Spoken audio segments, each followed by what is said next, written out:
Alright, and good evening, everyone.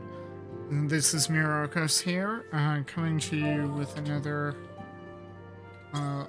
live stream, continuing the MSQ.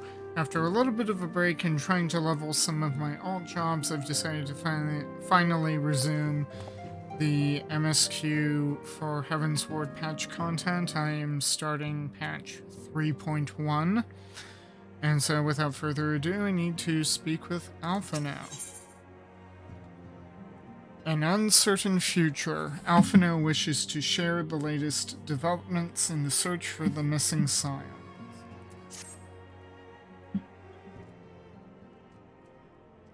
Fortuitous timing as always, Myrokos. Tataru was about to brief me on the search for our missing comrades. If you would be so kind, then. Absolutely. You'll be pleased to hear that Riol and his men have been making excellent progress.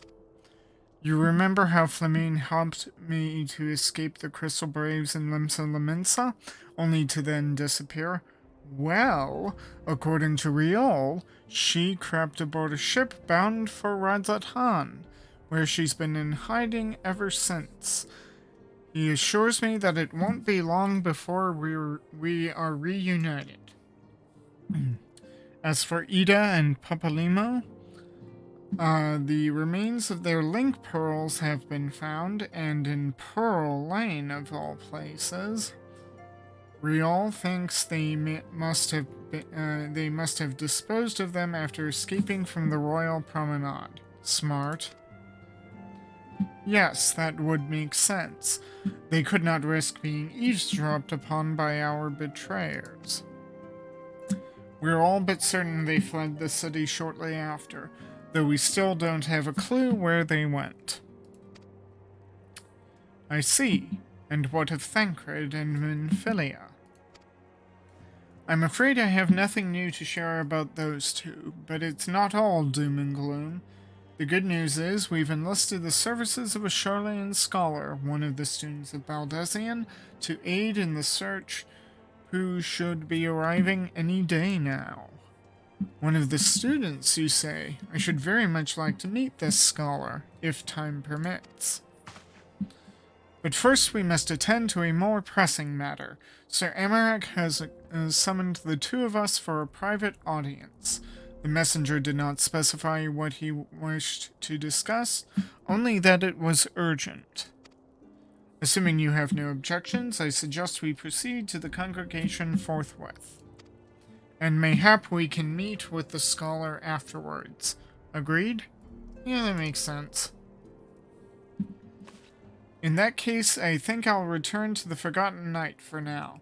Things are liable to fall apart if I am gone too long, you know? Yep, I know.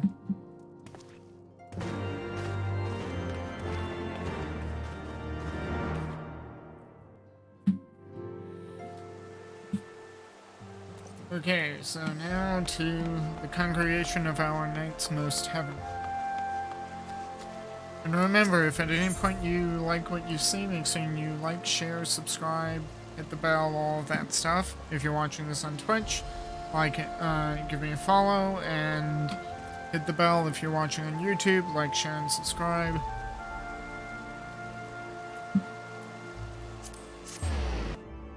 Yada yada yada. That sort of stuff. Oh, nope. Sorry. Going to the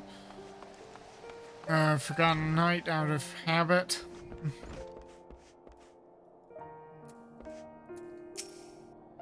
The Lord Commander is within. Pray proceed, sir.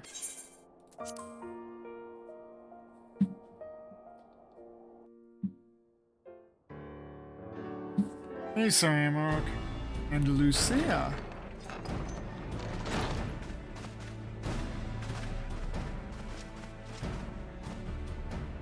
Thank you for coming. I wish to speak with you both in a place where privacy was assured. Voice acting. Love it. We quite understand. What was it that you wished to discuss?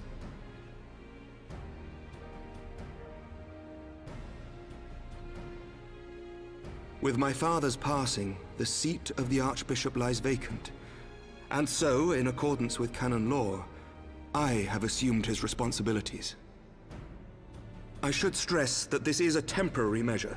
It was never intended that the Lord Commander of the Temple Knights serve in this capacity indefinitely. Quite the opposite. The statutes specify that I should surrender my powers as soon as a conclave of the senior clergy and the high houses have named a new archbishop. But in light of recent events, that would not seem appropriate. I confess I did not expect you to divulge quite so much quite so soon. The details of the Archbishop's plans, perhaps, but the true origin of the war and all it entails? I too had concerns. But when the Warrior of Light is witnessed returning to the capital upon the back of a dragon, one's options are rather limited. Mayhap I could have concealed certain details, but for how long? And at what risk?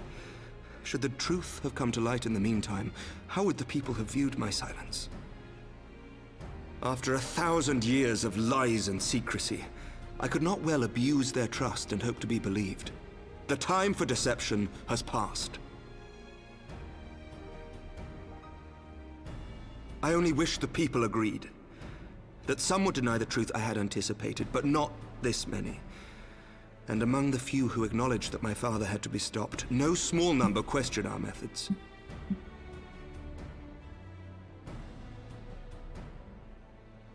If they suspect a coup, it will not be long before some turn to violence.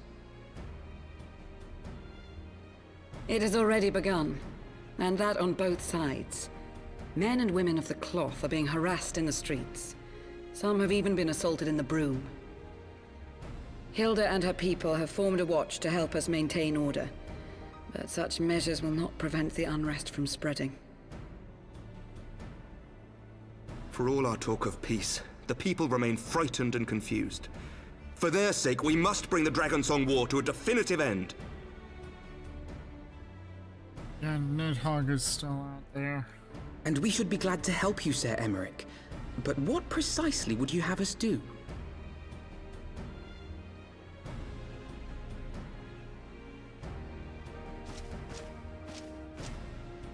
We wish to treat with the dragons of Annex Trine. To that end, I would trouble you for an escort and an introduction.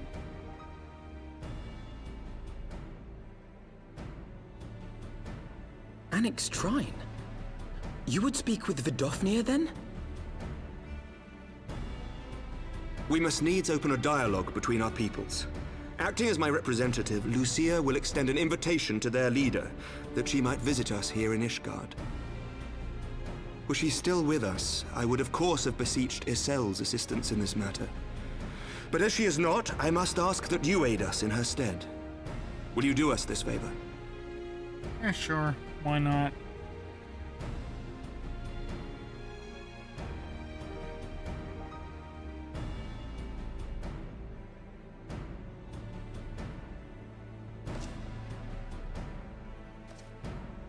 Thank you, my friends. Lucia, I leave the rest to you.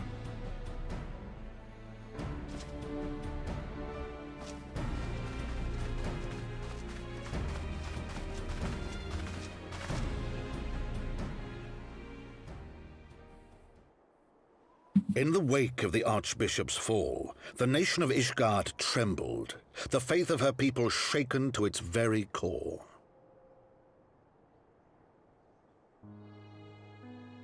For 1,000 years had they fought and died, certain of the justice of their cause, only to be told that their holy war was born of the sins of their forefathers. What then for those brave men and women, thus stripped of their righteousness but to despair, to deny the truth and decry its speakers?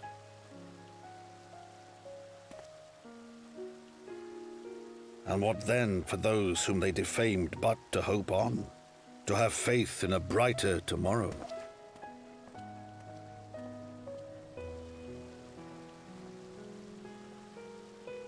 A tomorrow in which man and dragon might live together in harmony, then as distant as the very stars in the heavens.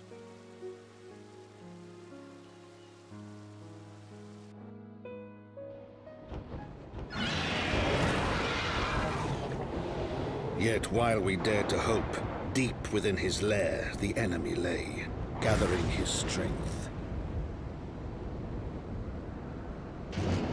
Nidhogg, now possessed of his 2 eyes and the body of the Azure Dragoon, prizes to which he had laid claim at the very hour of the hero's triumph.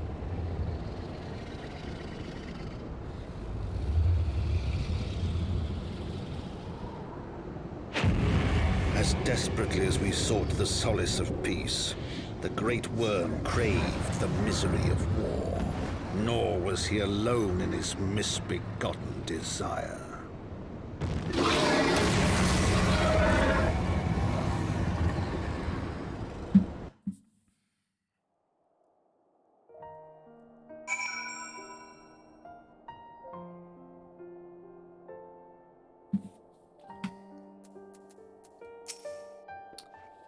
The journey, at least, should pose little difficulty this time. I know little of the lands these dragons call home, this annexed shrine. Had you not agreed to escort me, the coming journey would seem a far more daunting prospect. I confess I myself once shuddered at the thought of it, yet even the longest journey begins with the first step, does it not? But ere we set forth, Myrokos, I must needs inform our comrade of our plans.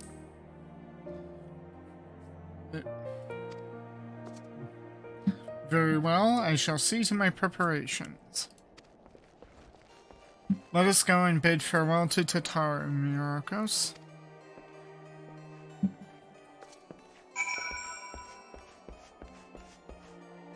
And we're just going to the inn right next door.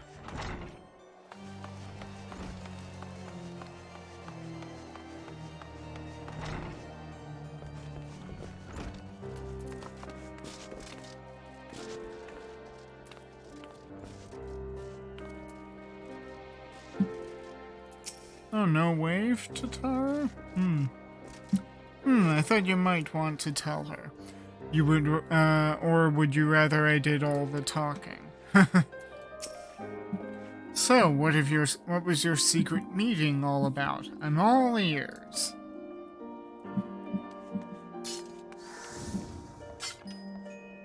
A diplomatic mission to annex Shrine, you say?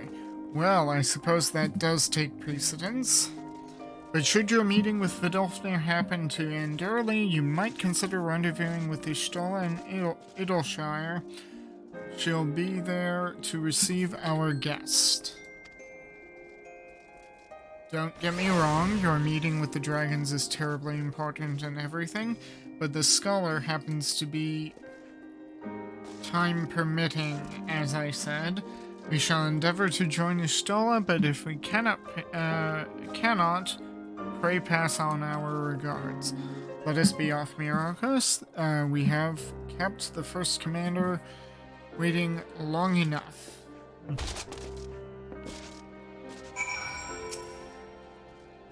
Well, let no one say I didn't try.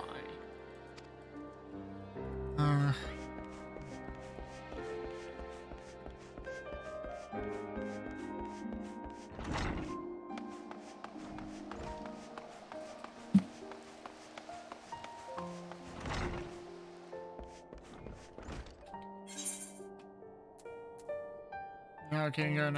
I need right side gear for my black mage, but yeah, I've got the left side up to date.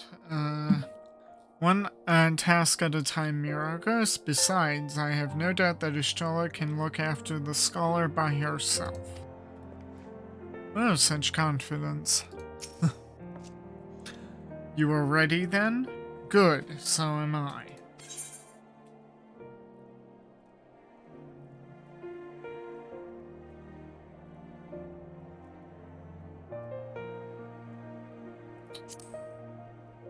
The determination is always a good stat to have.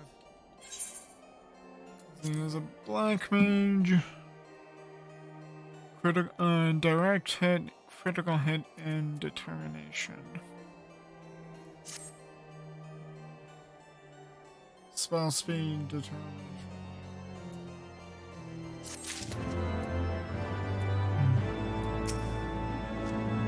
If you and Master Alphino would be so kind to lead the way. Breaking the cycle. Alphino is ready to escort Lucia to Annex Shrine.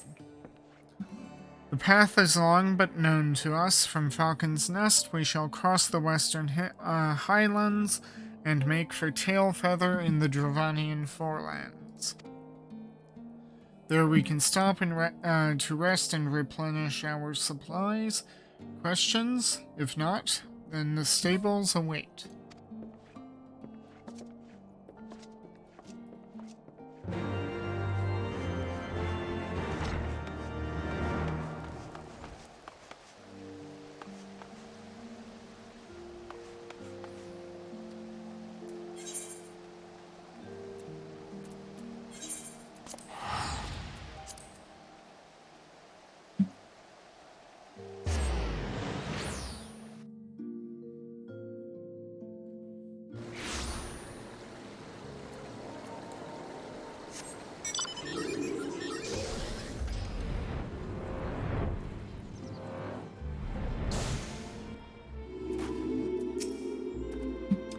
Strange, this is only my third visit to Tailfeather, yet the first feels as though it were a lifetime ago.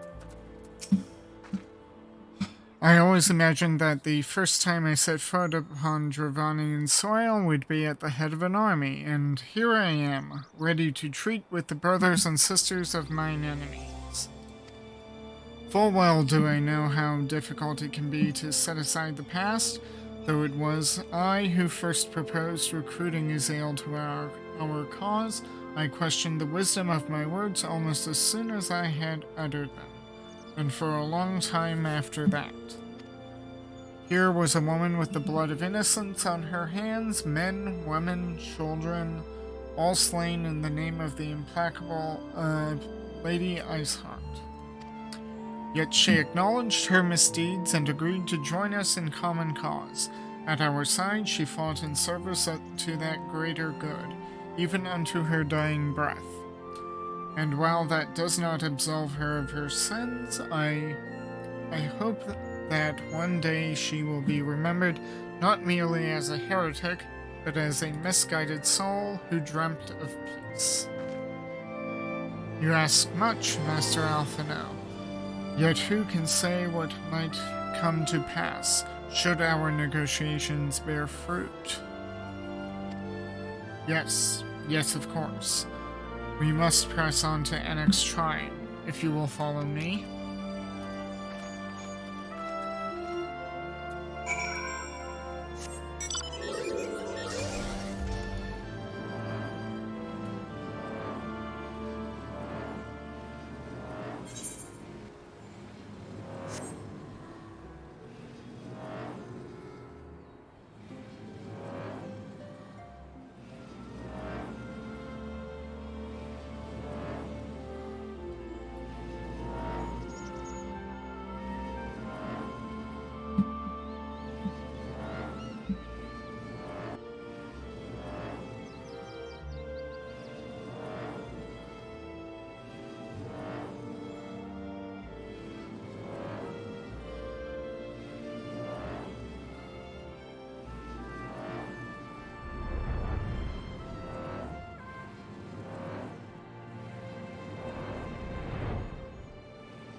Hello, Vidofnir.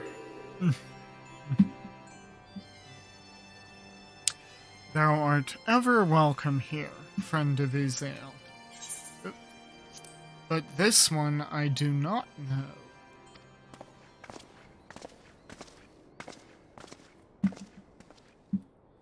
Pray forgive us this unannounced visit, Vidofnir. May I present to you Lucia, first commander of the Temple Knights of Ishgard, and our trusted friend.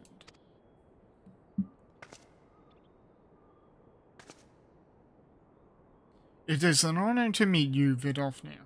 I am come as an envoy of Sir Emeric, Lord Commander of the Temple Knights and acting leader of the Holy See. Indeed. You may speak, Knight. For 1,000 years, man and dragon have been locked in an endless cycle of bloodshed and sorrow. To our shame, we long believed your kin to be the architects of this war, but now we know the truth, that King Thordan and his Knights 12 did willfully betray and murder the great worm Ratatoskar, shattering the peace between our peoples. For 1,000 years, our leaders conspired to conceal the truth, a truth which was at last laid bare by the Warrior of Light, the Azure Dragoon, and Izael. Alas, a deception so intricately wrought cannot be undone in a moment, and our people labor to accept the truth. After an eternity of war, who would dare to dream that peace could at last be within our grasp? Yet dream we must, as Izael once did, and we must make that dream a reality as she could not. We humbly beseech you, Vidofnir, join hands with us in friendship once more, before the eyes of my people in Ishgard. A most unexpected invitation. I have heard your request, Knight. However, I cannot give you mine answer. May I ask why? This matter concerneth my sire. He must needs be consulted. Moreover, the Nath grow bold, even as they did before, and I would, not leave my people at the mercy of the swarm. Then we will wait. After 1,000 years at war, we shall not give up on peace for want of patience. Ha! Fear not, Knight. Thou shalt have mine answer within thy lifetime. So soon? My humble thanks. I shall bear your words to my lord forthwith. Until we meet again.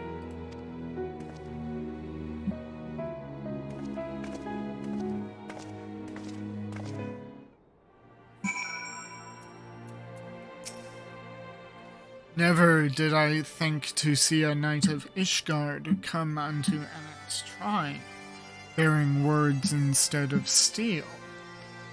Would that the Nath could show the same restraint. Too many children have fallen to their spears and muskets. I could have sworn that we got them to stop their attacks. To face another creature in battle is one thing. To converse with it is quite another.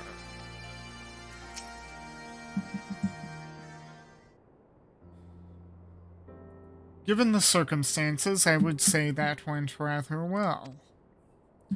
To be frank, I am surprised our proposal was not rejected outright.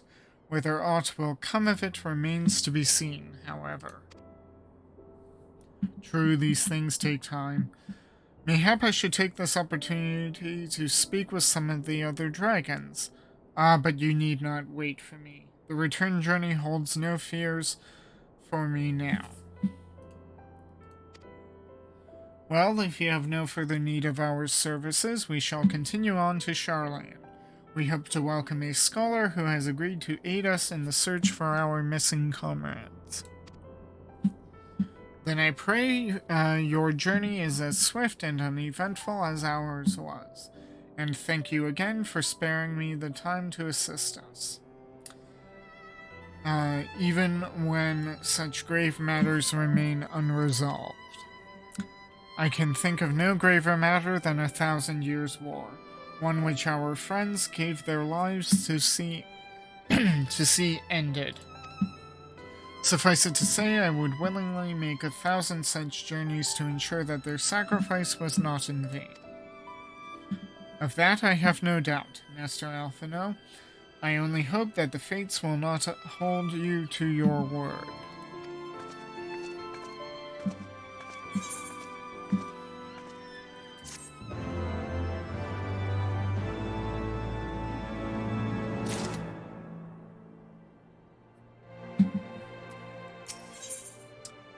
Another time, another place. Alphino is eager to set out for Charland. So, it would seem we have time to greet the scholar after all. How delightful. I shall be interested to hear how she means to go about finding Minfilia and Thancred. I can only assume she is privy to some new investigative technique. In any event, our first order of business is to rendezvous with Ishtola in Idleshire.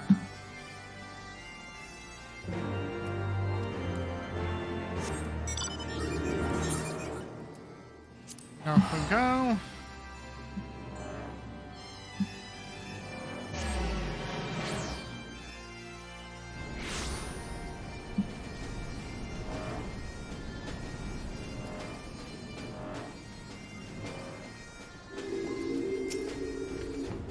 Another conspicuously uneventful journey. It would seem we are destined not to be late. Ah, Myrokos, 'tis good to see you. I confess I had assumed your business in Axtrine would detain you longer. Did your meeting with Vidolfnir go well? As well as can be expected. Alphino, she asked me. Yeah, it was straightforward, and while we didn't get the answer we necessarily wanted, it's at least a start. She must discuss Sir Amaric's proposal with Reisvalger, of course, but she seemed amenable to the suggestion. What of our Charlene guest? Has she arrived yet? She has, but when I explained that you would be joining us, she asked if she might use the intervening time to explore. I agreed to meet her outside on the front bridge. We should be on our way.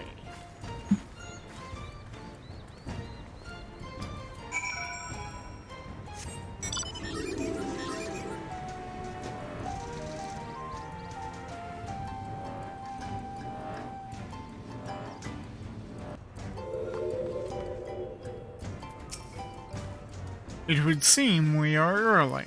Shall we wait? Wait. Back in Ishgard, was she trying to tell me... Tell you what?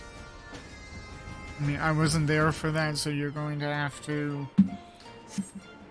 explain. Who is this person we are meeting?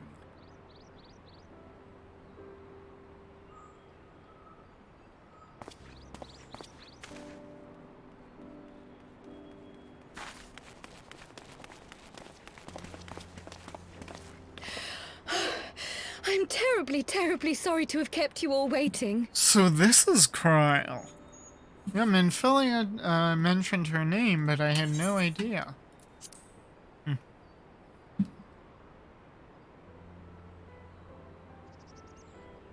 You need not apologize. We arrived but a moment ago ourselves.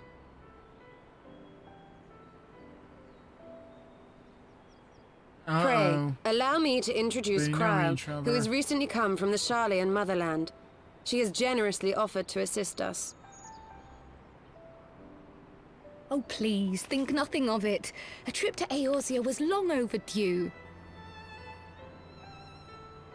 You must be the Warrior of Light. Yes, you certainly do look the part. A pleasure to meet you at last, sir.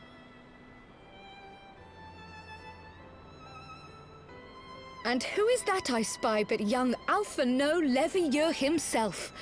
I dare say someone's grown an ilm or two in my absence. Or are those lifts in your boots?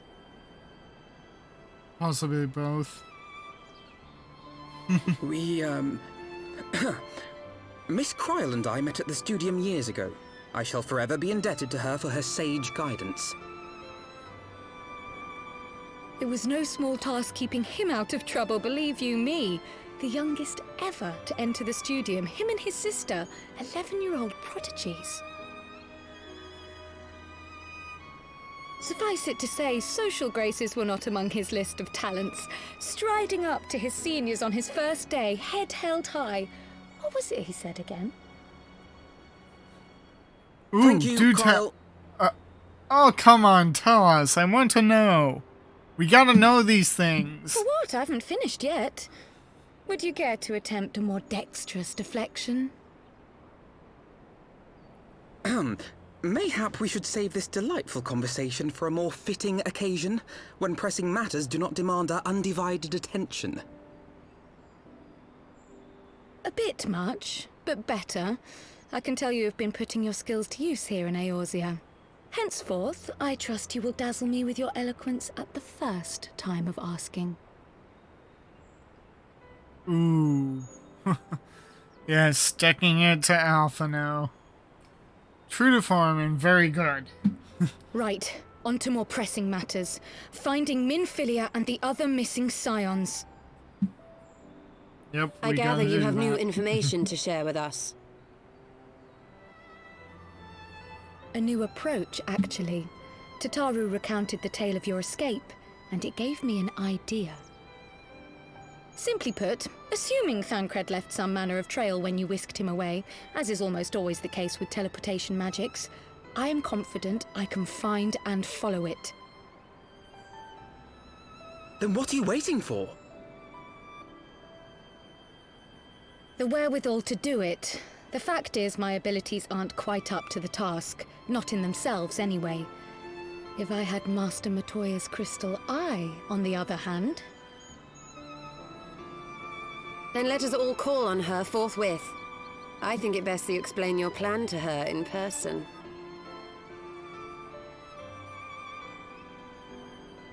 More Master Matoya time. More Master Matoya. I like this.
Damn it, Alphino, I'm going to learn what you said one day. Mark my words. She was less than flattering about my technique when last we met, but this time I have come prepared. Let her belittle my obsidian carbuncle if she dares. Do not tell her I said that. The crystal eye is one of Master Matoya's most cherished relics. I doubt very much that she will grant us leave to lay hands upon it unless we can convince her that it is vital to our cause.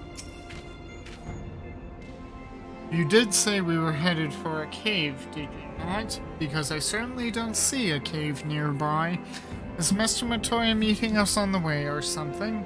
Oh no, she's here.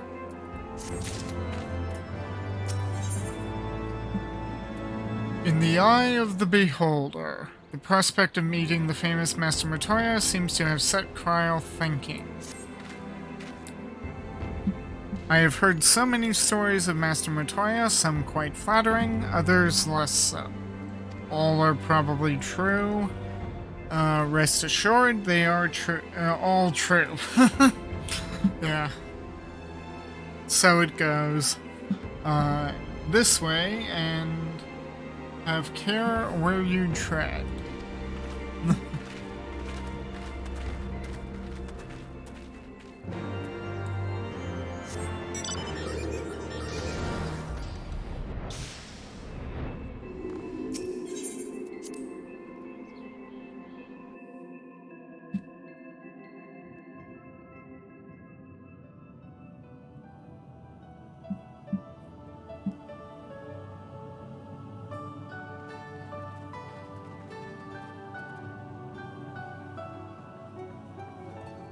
Oh. Is that trouble I smell? Or did you forget to wipe your boots on the way in? Forgive us, Master Matoya. We will be sure to wipe them on the way out. And may I say how glad I am that age has not yet deprived you of your senses. Ever so quick-witted, aren't we? To the detriment of your manners. Well, out with it then. What do you want?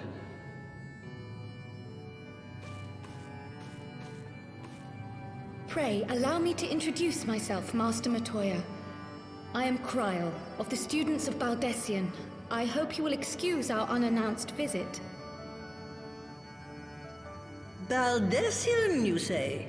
Oh, yes. The old coot set up shop on the Isle of Val, didn't he? Regrettably, our order's headquarters and the Isle itself were obliterated by a magic of immense power. I have the blessing of light to thank for my own preservation. Kryl, you too possess the Echo. Ooh, she's got the echo. Well, yes, of course I do. Our order is devoted to uncovering the mysteries of Hydaelyn and interpreting her will, particularly through the study of her gift to us. It was in the course of these studies that I met and subsequently befriended Minfilia. She and I have rather a lot in common. I had no idea. You weren't supposed to. Not that I wanted to deceive you, you understand, but precautions had to be taken. Yes, yes, that's all well and good, but you still haven't told me why you're here. The students of Baldessian are gone, and there is naught I can do to change that. But the science of the Seventh Dawn can yet be restored, and my dear friend found. You have in your possession an ancient crystal of light, one you call your crystal eye. I believe I can use it to focus my abilities and locate one of the missing scions. And there I was, thinking you might want to make use of my years of experience. Oh, wait here.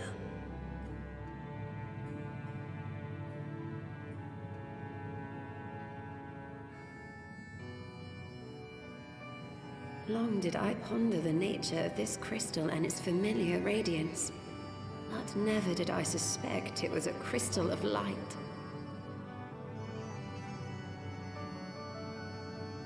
On the cusp of an umbral calamity, souls blessed with the power of the Echo invariably appear. To aid these, her chosen warriors, Hydaelyn bequeaths to each a slither of her strength in the form of a crystal of light. But as her strength wanes, so too does the potency of her gifts. This crystal, born of an earlier era, is infused with a power far greater than those of this age. You could travel the length and breadth of the land and not find a crystal even a fraction as pure. Its value is beyond measure, as are the risks inherent in its use. What risks? No two manifestations of the Echo are alike. I, for example, can converse with beings of every shape and size, excepting beasts, contrary to what others would have you believe. Language has nothing to do with it, of course. Rather, I am sensitive to the whispers of the soul. Their intent, their very essence even. The traces of which serve to guide the elementals to Y'shtola. Far-fetched though it may sound, I believe that with your crystal eye, I may be able to pick up where they left off and follow the remaining trail to Thancred. That is, if I have your permission.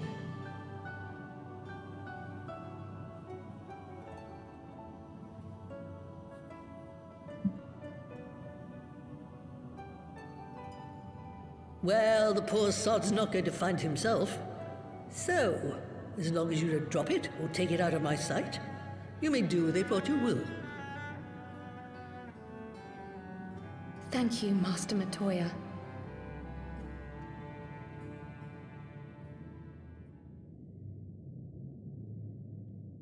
Then let us begin.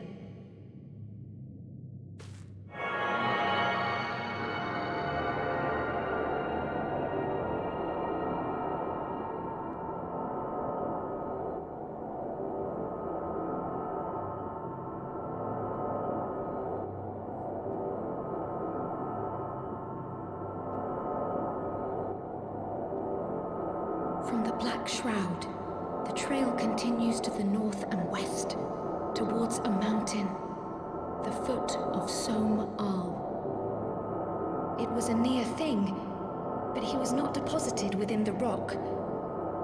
I think.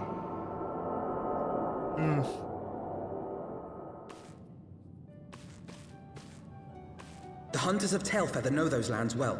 I say we begin our search there.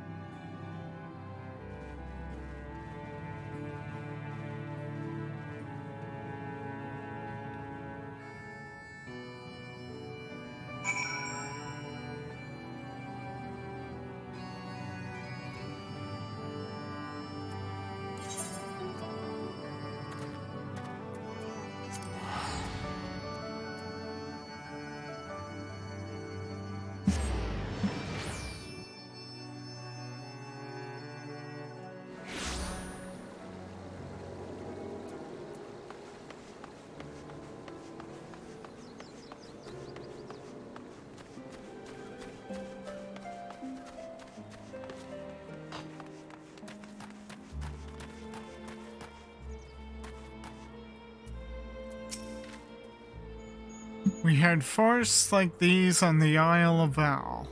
My grandfather and I used to go for walks together when I could prise him away from his work.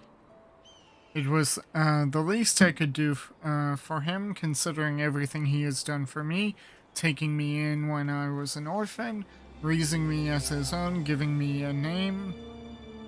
You didn't think my parents named me Cryle Baldezian, did you? Huh. Interesting. Thancred may be a capable warrior, but he was wounded when last I saw him. If any beasts were nearby when he emerged from the livestream, he would have been hard-pressed to repel them. Were I to find myself in unfamiliar wilderness, my first instinct would be to seek out signs of civilization.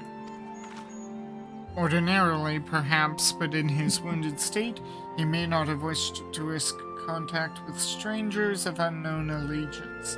Yet even had Thancred chosen to remain in the forest, the hunters would surely have stumbled across his trail. Tailfeather doesn't strike me as an isolated outpost, though. Merchants and traders pass through reasonably regularly, do they not? In which case, we'll need to provide more detailed description when we question the locals. Fear not, Cryle. I have already prepared several sketches of Thancred for that very purpose. This is impressive. You drew him from memory? A skill I acquired some years ago for reasons I no longer remember.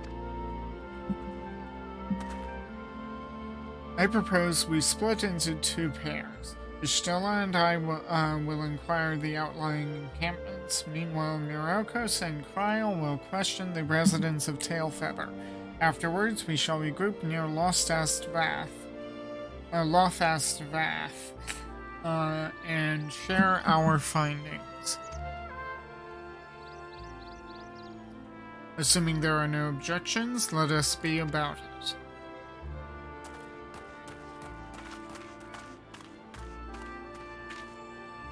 My, he certainly has matured, hasn't he? That he has. He was annoying in ARR, and he has gotten better. He still has a ways to go in my eyes, but he's making progress. Hard to imagine he was once a boy who practiced drawing for hours to impress young ladies. Oh my goodness. So that's why he learned to sketch.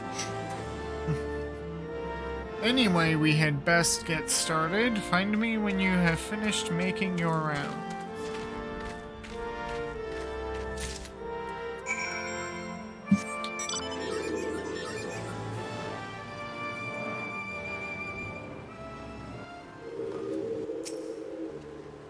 Searching for a friend of yours?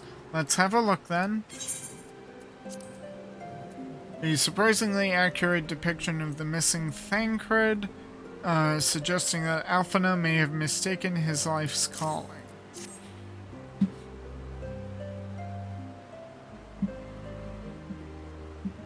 No, I ain't seen him around. Sorry. Yeah, it was too good to be true that we'd find him on the first try. Yeah.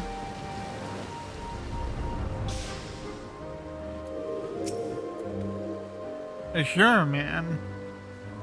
We're not exactly rare, you know. Could you be more specific? Yep.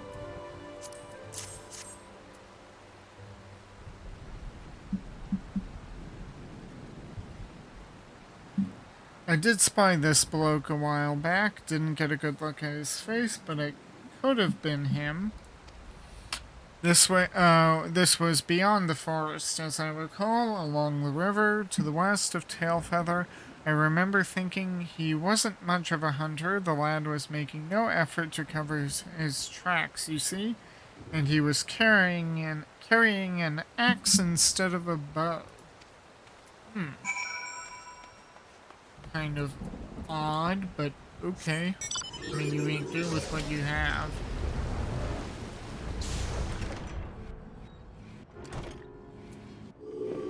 Hello. What's that you've got there? A sketch? Yep.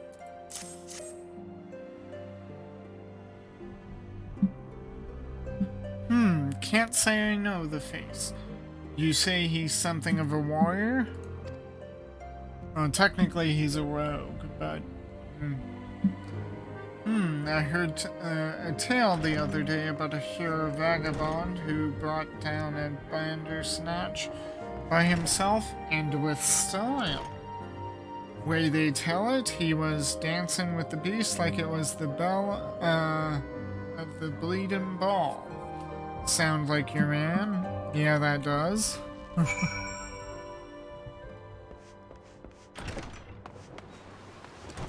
Kryl. Good timing. Finished? In that case, I think we've learned everything we can hear.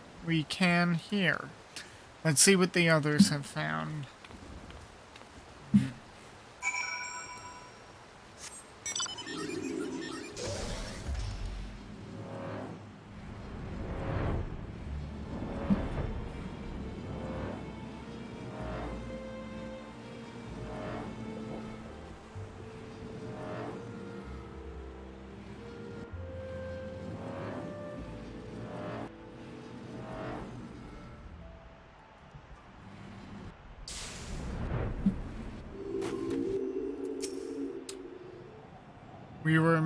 We were to meet here, were we not?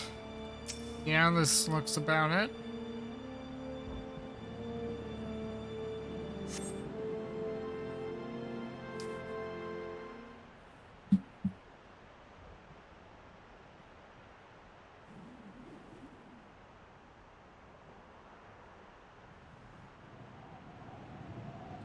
My apologies for our late arrival. We thought it was wise to question as many hunters as we could.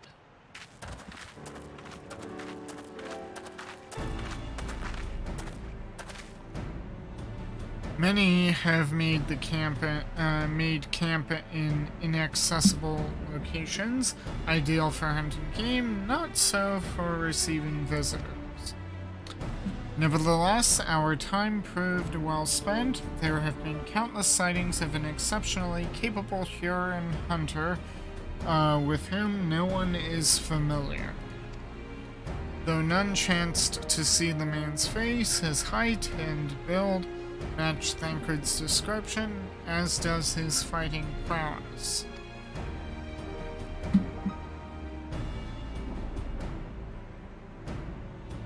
So you have heard the same tales.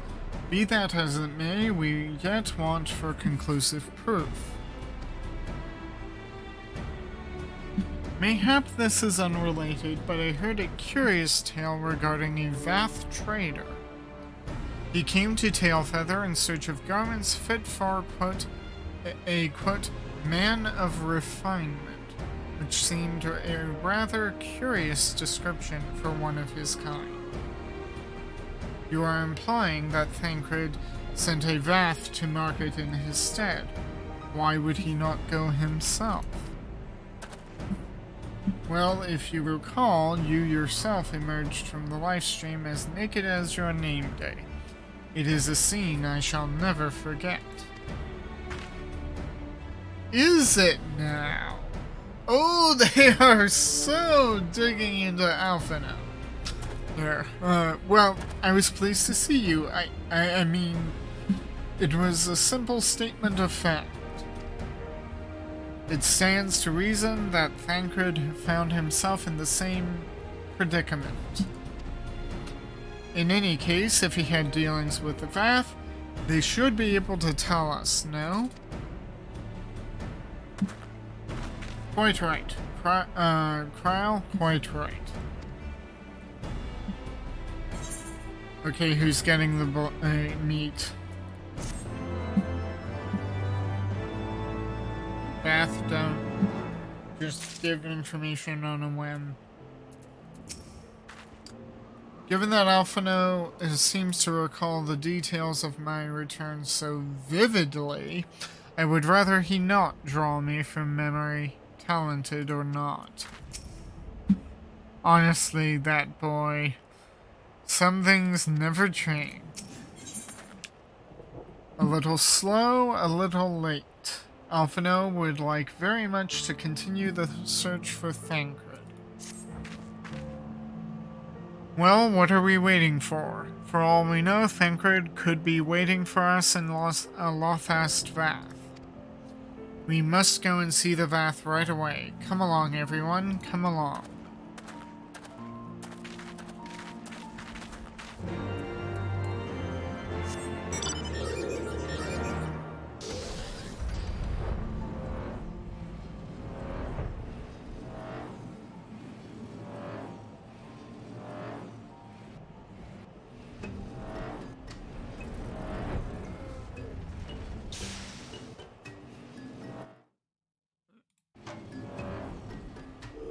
Hit the wrong key there for a moment.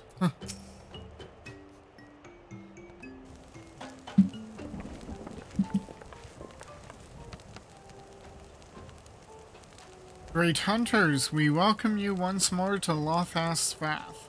What do you seek this day? We seek a man with whom we are told you may have had certain dealings.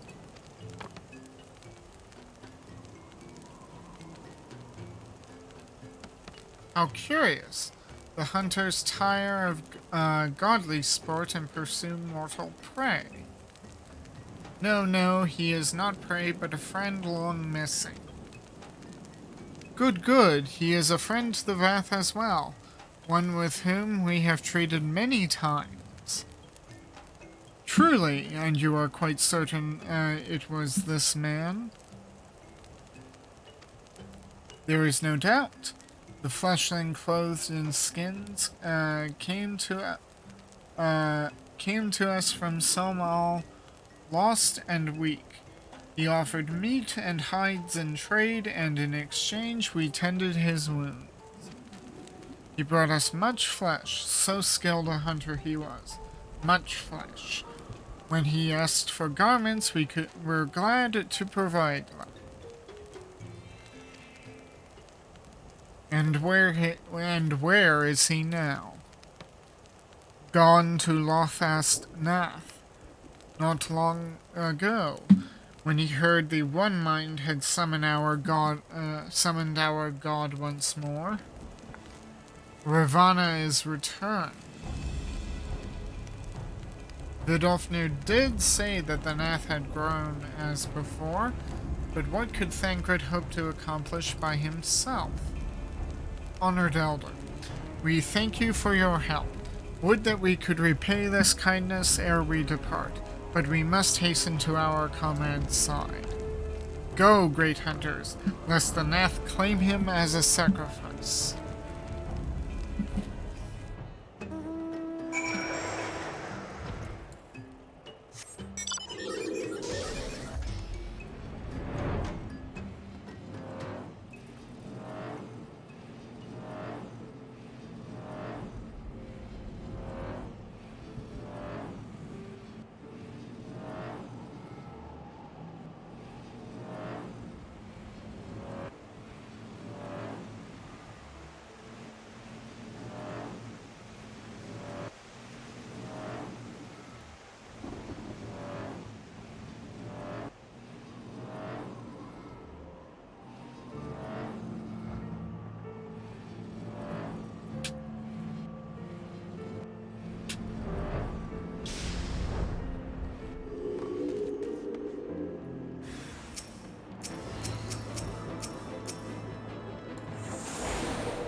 Who else could be? Thancred! It could be Thancred! We must hurry!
Echo time.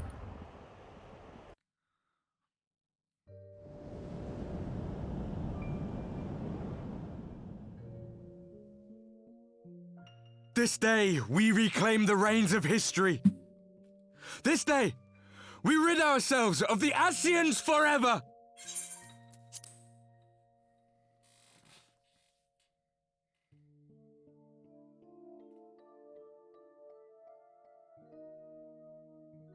Fools playing at heroes, all of you. Is this how you believe you can save your world? We can and we will, Ascian. You shall see. Or perhaps you will not!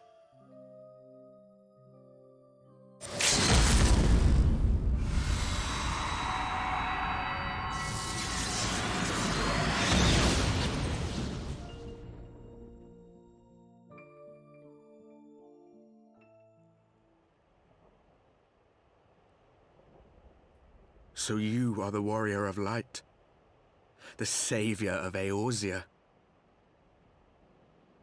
Who the hell is this person?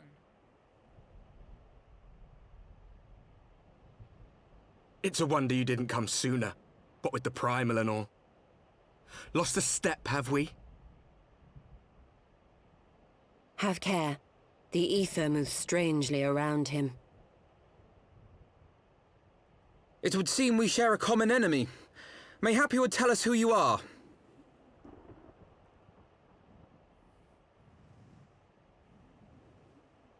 Shall we show them?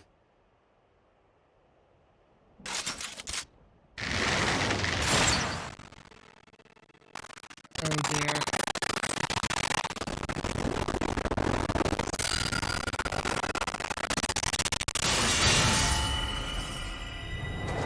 Sorry about that. I think my computer was running low on battery power.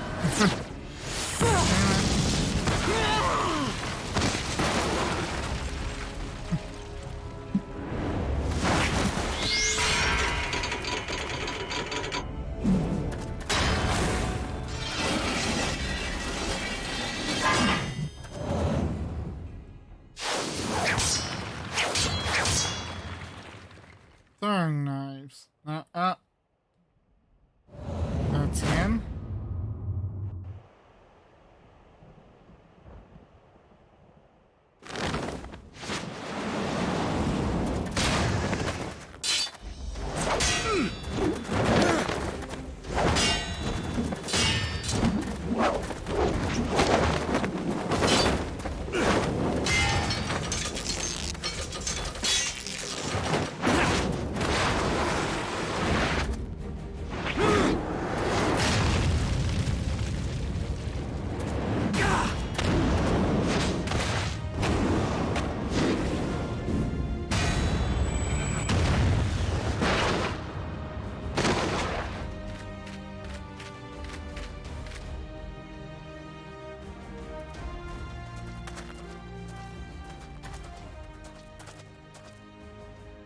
Not very sporting of you to interrupt.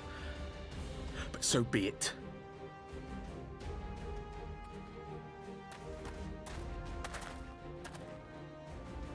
Mark well our faces, Warrior of Light.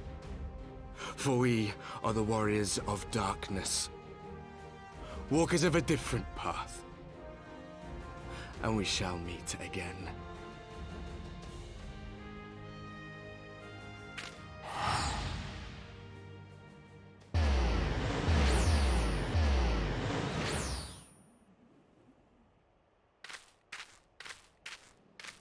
Warriors of Darkness? Really?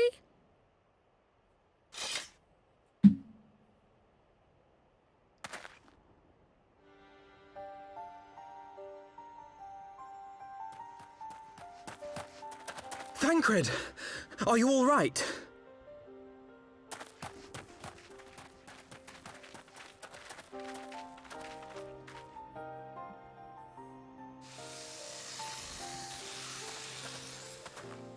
Pleasantries can wait.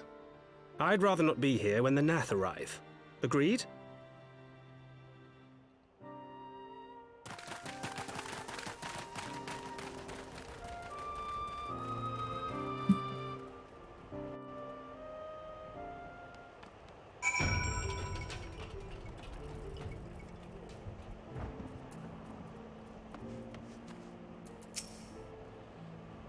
The vision caught me unawares, and I was unprepared for their attack, but I could hear the colony chattering all around us. They were so loud, so unbearably loud. Do you need to sit down? I have water if it will help. We should be safe here. Our pursuers are not like to stray so far from the colony.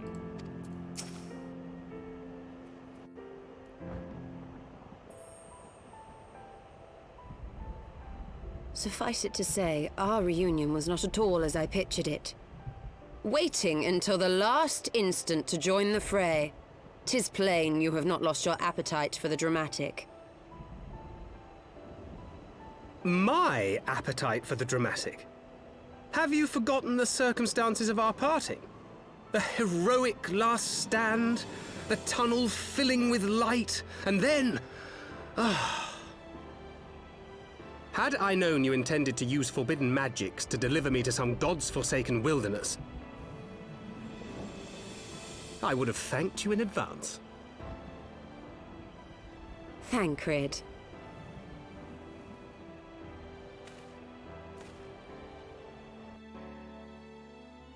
If nothing else, you might have warned me that I would emerge from the live stream in the Altogether. Eventually, I managed to fashion knives from some obsidian I found, and set about hunting for meat and hides. Given that I'm not all that skilled in leatherworking, it's probably for the best that I met the Vath before I was reunited with you. And a very conveniently placed squirrel. So you were the fleshling clothed in skins of whom the storyteller spoke? A description which fit me as ill as the skins themselves. Happily, I was able to trade with the Vath for garments better becoming a man of refinement.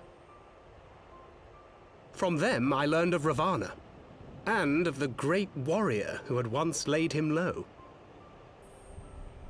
Yep, 'tis I.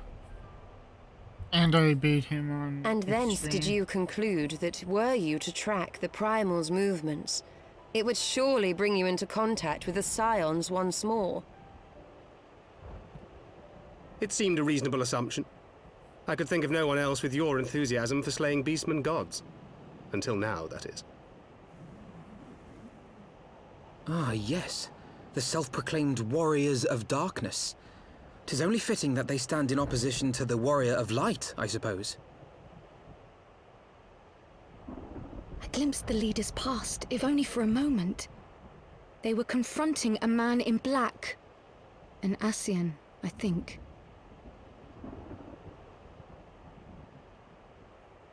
If these warriors are capable of doing battle with Ascians and Primals both, they must be possessed of powerful protection. Protection not unlike the Echo. Well, that warrior guy actually did appear to have the echo.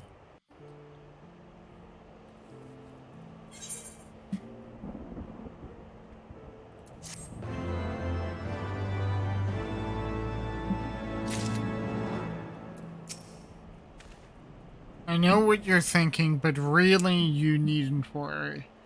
It will only lend credence to my tales of heroism. Besides, battle scars are to maidens what loose morals are to gentlemen. A definite bonus. 'Twould seem the mystery of the axe-wielding hero has been laid to rest. I should have known better than to think Thancred would ever stoop to using such an inelegant weapon. But then how was I to know there was not one vagabond wandering the Chocobo Forest, but two? He knew us. He knew you. Did he walk in our memories as we walked in his? Probably. Dreams of the lost. Alphino is lost in thought, doubtless ruminating on the implications of your encounter with the warriors of darkness.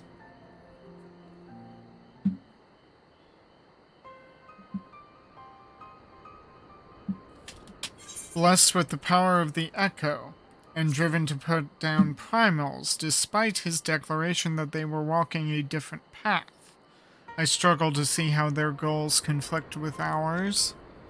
Nor is that the only oddity.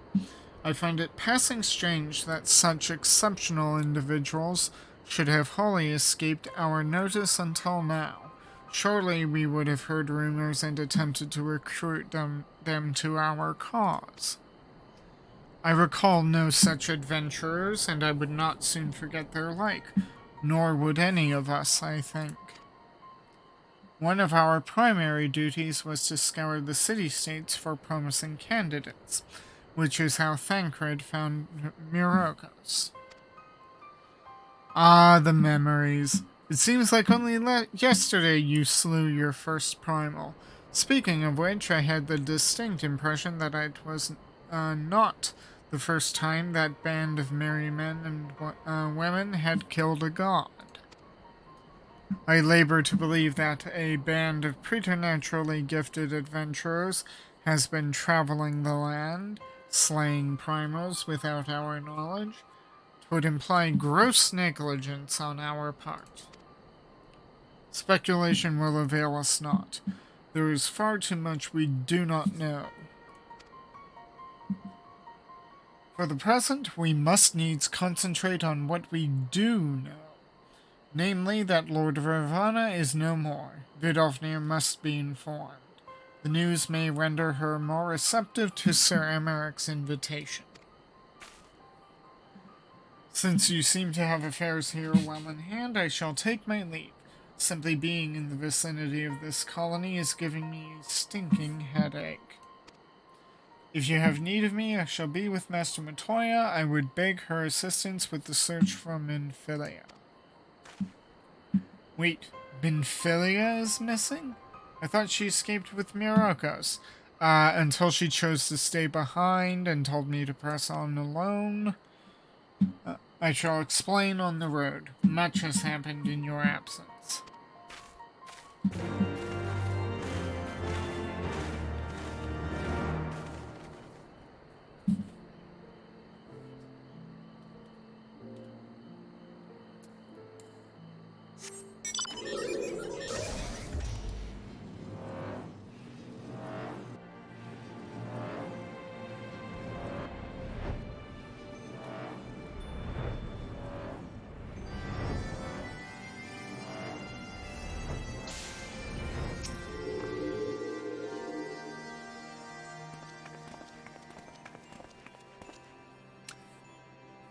I had not thought to see thee again so soon, mortal.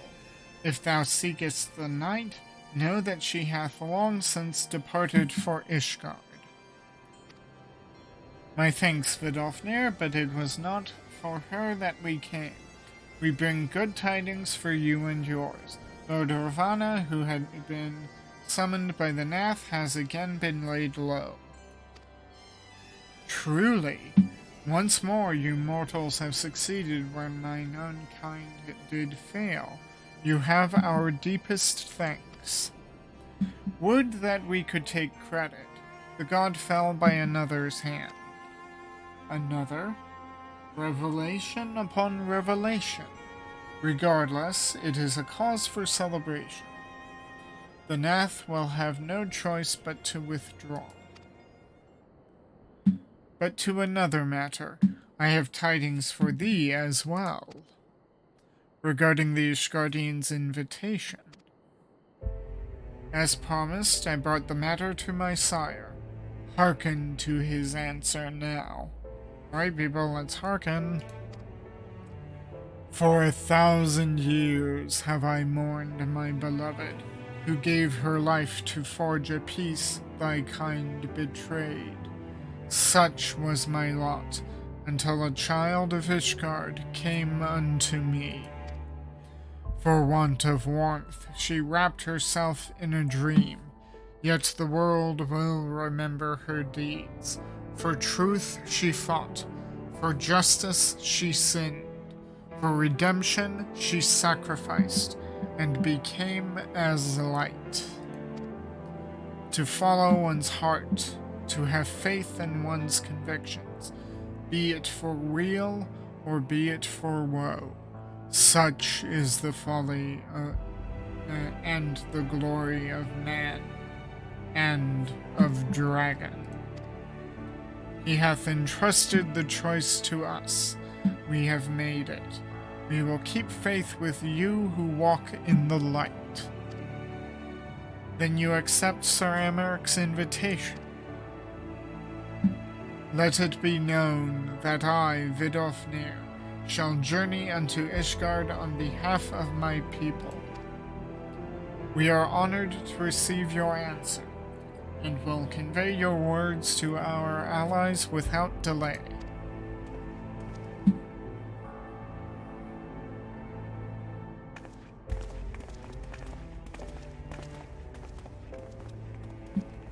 It is happening, Azale. Would that you were here to see it.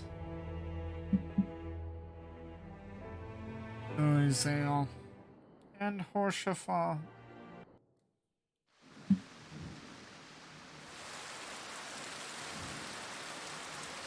Oh, it's raining.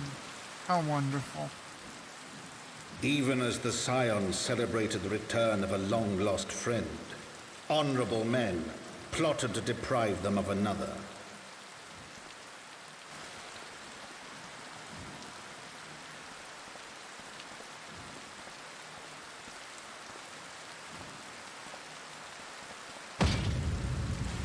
Honorable men, to whom Sir Emeric was no hero, but a scheming patricide.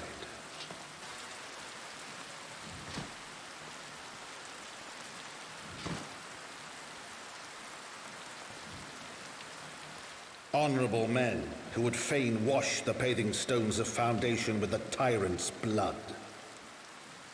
No, Emeric. Honorable men whose knife in the dark was the spark which set the city aflame, and who sang as it burned.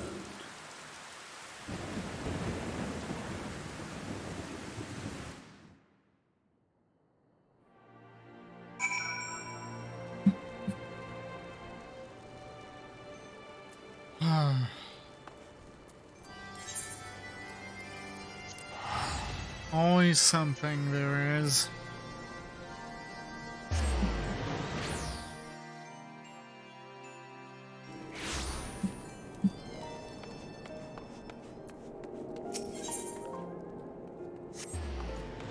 No need.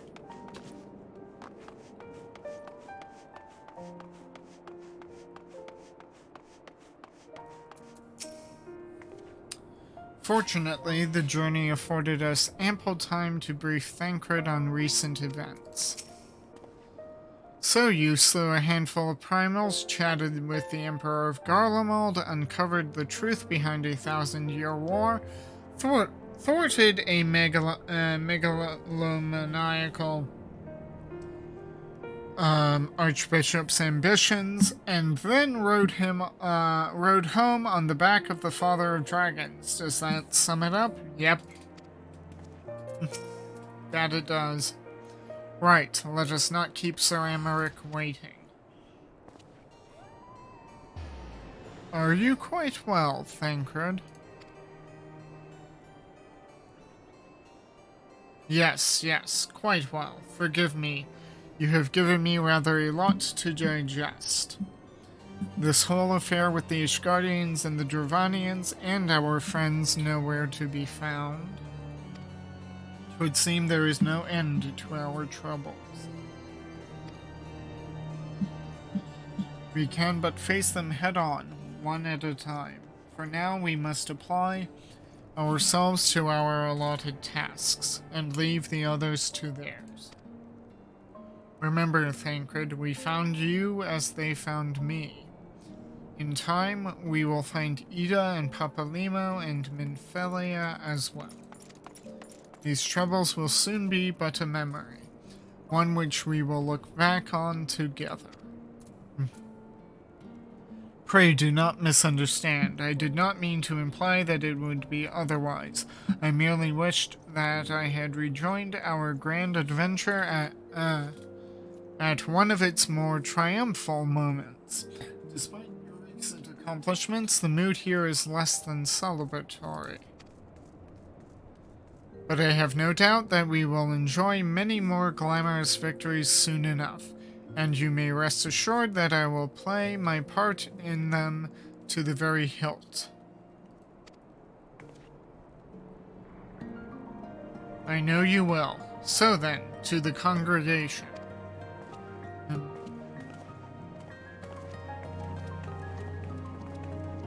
There's something wrong with Thancred. You didn't just grow tan from being in the live stream. There's something else.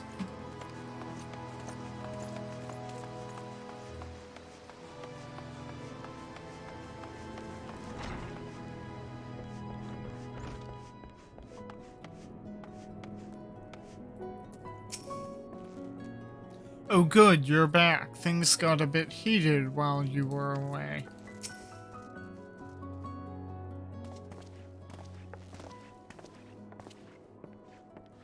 You have returned.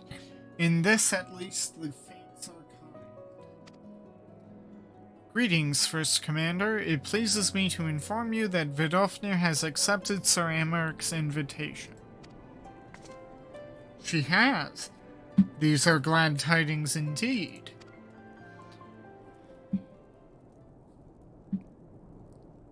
Would that the Lord Commander were here to hear them. Ah, is he otherwise engaged? Aye, sleeping off a knife to the gut. What? What happened? Will he live?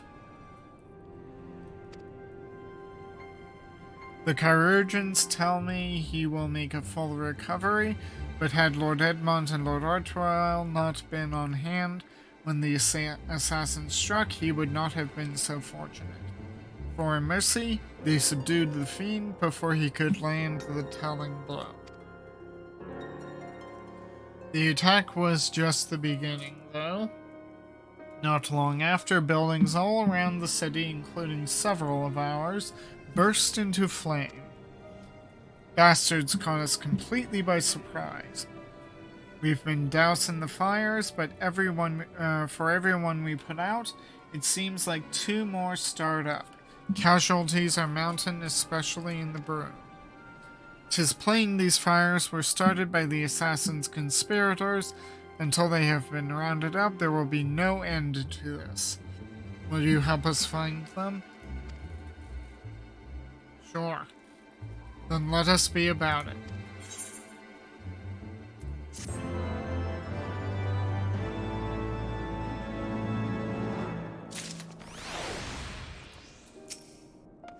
The Archbishop may have fallen, but the legacy of his predecessors endures. Louis Swan once told me that a man is all too willing to let his future be bound by his past, and time after time have I witnessed how depressingly right he was. Just as Sir Amaric risked his life to bring about lasting change, so too will others wager all to preserve what they hold dear. Even if we had the same resources to combat the fires as them up in the pillars, we'd still be fighting a losing battle. You've seen the broom, all them narrow streets with wooden houses crammed together. Its kindling is what it is. Against the dying of the light. Lucia would begin the hunt for the arsonists without delay.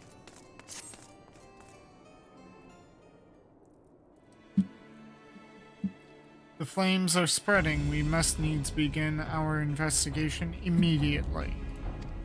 Witnesses must be found, suspects must be identified. Have you been able to determine the precise locations where the fires were set? Mayhap there is a pattern. If there is, we have yet to discern it. Fires may have been reported throughout the city, both in the pillars and foundation. Indeed, given the size of the area affected, I think it best to divide our forces. Master Alphino, Mistress Ishtala, I would have you take charge of the investigation in Foundation. As you wish, mayhap Tataru can be of assistance. Meaning Myrokos and me get the pillars. Oh, they'll like me up there. Only question is, will the grizzled old rogue striking a pose over there be joining us? Thancred of the Signs of the Seventh Dawn, and may I say what a pleasure it is to meet you, my lady. Ooh, don't call her that. I'll bet. The name's Hilda, a scion, eh? And there I was thinking I'd found a fellow ruffian amongst all these illustrious personages. I will remain here to coordinate the fire-quenching effort. If you learn aught of value, pray inform me immediately. That is all.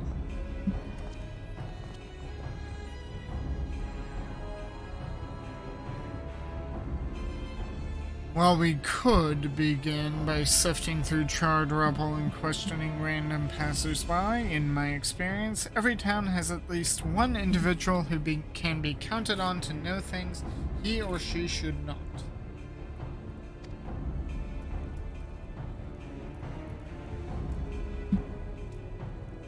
Oh aye, the infamous Lord Emmanuel de Fortin. Lover of women and wine, though neither care for him that much. They say he could gossip for Ishgard. Just the sort of fellow I had in mind. Capital suggestion, Myrokos. You're welcome. He'll be at the Kreuzer most like, making an effort to be seen, so let's go and see him.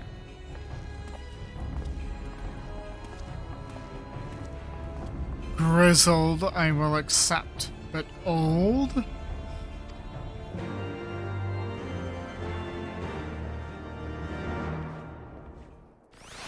Well, he does look a little bit older. Maybe his age was taken from him.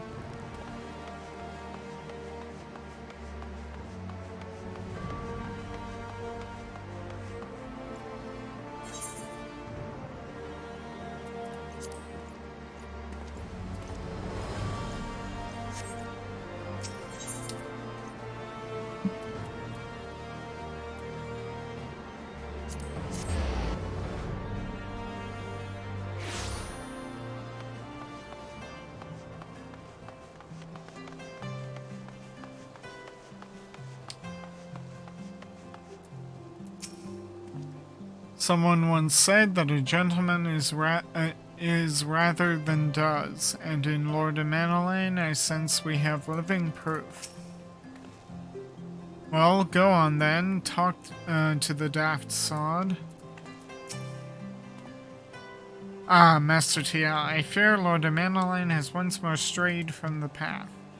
As has so often been the case, his renewed enthusiasm for martial training gave way to frustration and disinterest at the first sign of difficulty. Oh dear. Well, if it isn't Myrokos, dearest of all my friends. You're looking rather glum. Is something the matter, old boy? Who's been setting the fires? Ah, yes, the arsons. Dreadful business that, and awfully curious, wouldn't you say? There doesn't... What happened? What's the matter?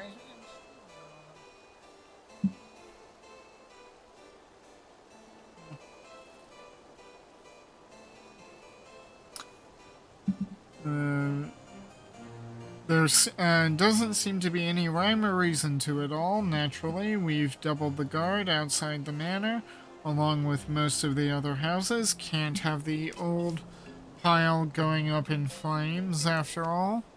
Oh, in case you were wondering why the Hoplon is awash with refugees. The lower levels of the vault have been opened to those unfortunate souls who have lost their homes. Sir Amaric's orders, from what I hear, remarkable man. Not even a knife in the ribs can keep him from his duties. Actually, old boy, if you were thinking of questioning the refugees, I should be more than happy to accompany you to the Hoplon. While you conduct your inquiries, I could offer words of comfort to the distressed and despondent young maidens. Wait a moment, I know what that is. You're giving me one of those looks, aren't you? You do me an injustice, old boy. I will have you know my heart yearns for but one rose, prickly though she may be. I sense you remain unconvinced. Very well, if it will help to prove the purity of my intentions, I shall graciously rescind my offer. Now run along and catch those arsonists. That was not entirely what I had hoped for. Whose idea was it to come here again? Never mind. For our next step, I suggest we divide our forces. While you question the refugees in the Hopland Myrokos, I shall investigate the locations where the fires were set. Would you be so good as to join me, Hilda? You know what? I reckon I would. Can't have you roaming about in an unfamiliar city by your lonesome, can we? You'd get robbed blind and left shivering in your small clothes. Okay.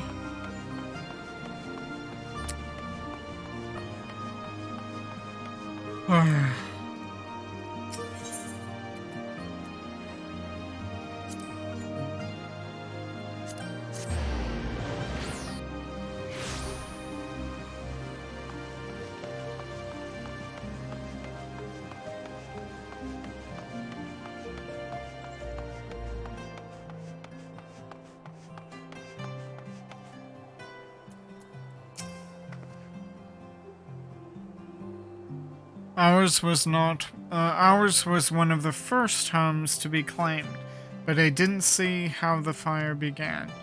It was only when I heard our neighbors shouting that I looked outside and saw the flames. We barely escaped with the clothes on our backs. Were it not for the church's generosity, I do not know what we'd do.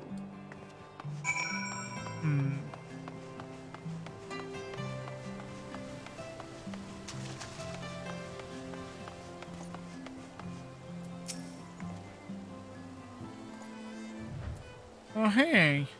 We've seen her in some of the cutscenes. There was a man with a satchel. I saw him kneeling outside the window, and then there was smoke everywhere, and it was so hot, and I couldn't breathe. I don't remember how I made it out. I suppose I must have climbed. Maybe my arm is getting better after all. Huh.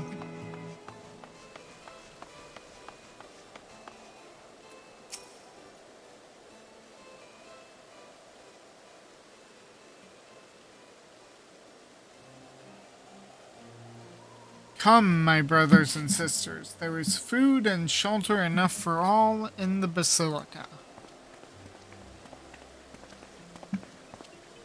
Poloni's blessings be upon you, Father.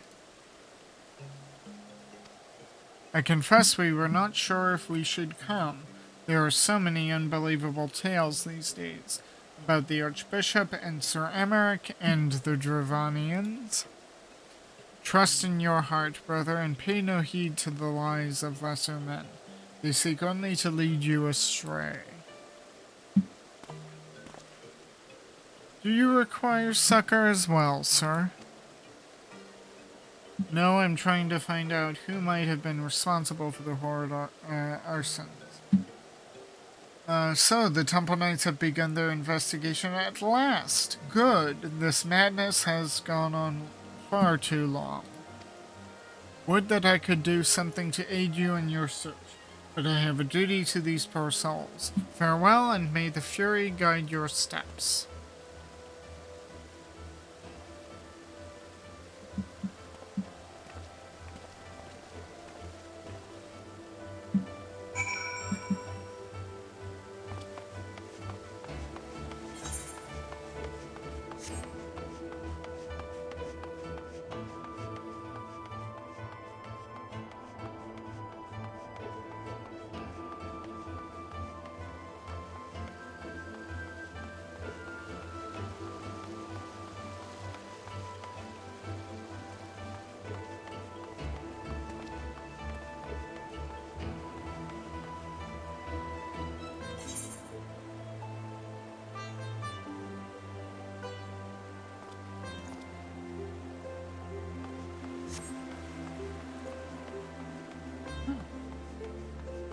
on him. What is it?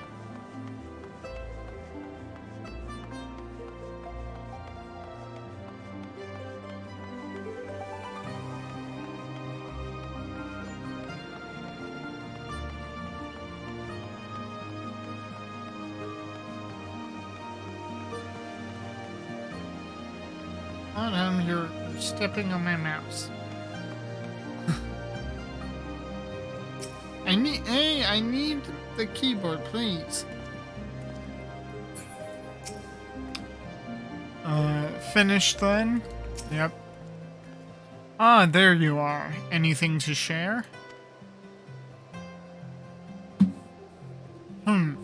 We will require more than the muddled testimony of a traumatized girl if we are to identify the culprits. While you were questioning the refugees, we inspected the scenes of several of the fires, including one near St. Raymonald's Cathedral and another near the Tribunal. For our mercy, neither structure suffered significant damage.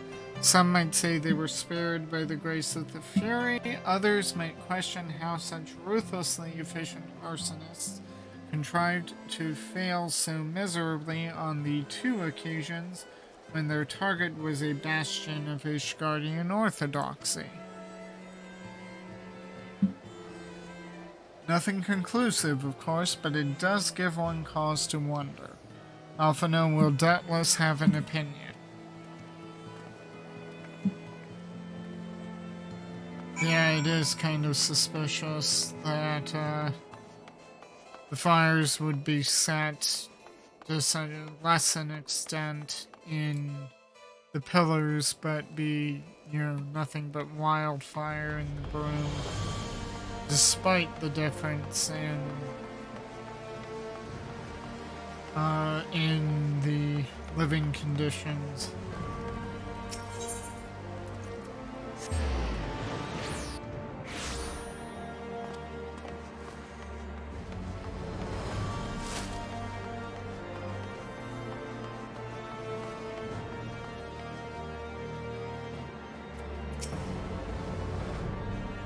What's going on here?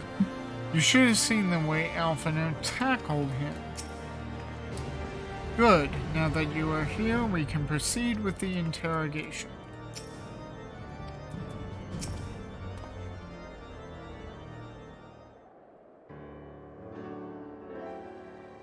Silence will avail you not, sir.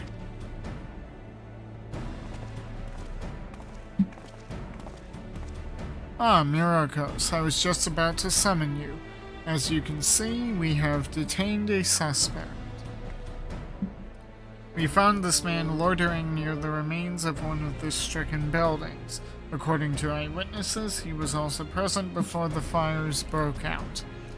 We wished to have words, he did not, so we insisted. Let me go, damn it, you've got the wrong man.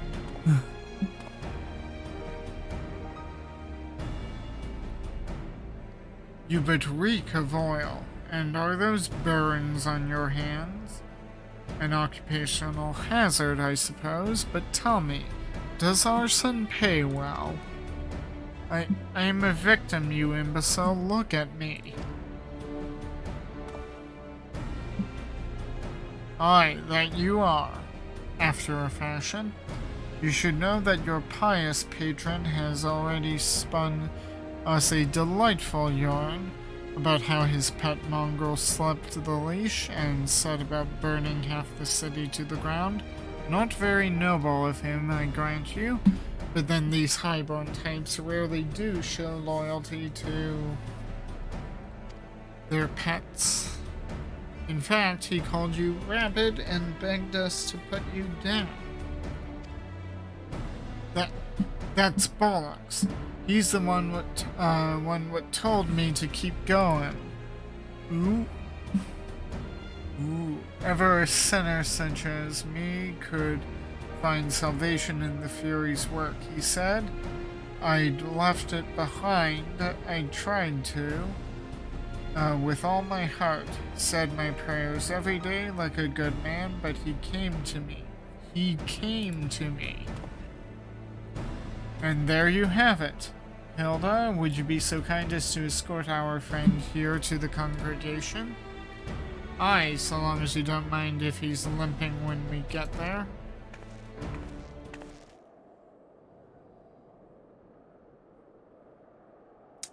That was incredible, Thancred, but how did you know he would confess? Well, I have seen his like before. A troubled soul manipulated by men of power and wielded as a weapon. I could not be certain, of course, but given the stakes, I thought it worth the risk. And if our captive had called your bluff? Must we entertain hypotheticals? The world, as it is vexing enough. Thank you, Thancred. Whether by luck or by judgment, we have at least confirmed that these arsons were orchestrated by a person or persons of influence. I think it best that we now return to the congregation and discuss how best to proceed.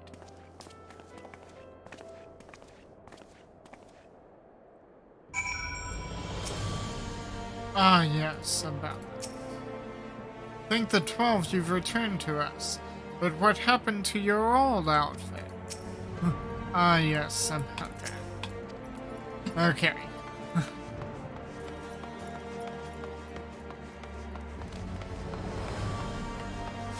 Yeah, explaining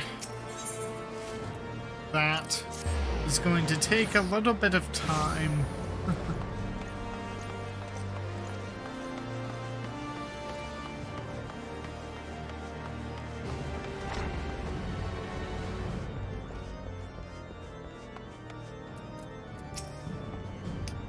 The Temple Knights are interrogating the arsonist as we speak.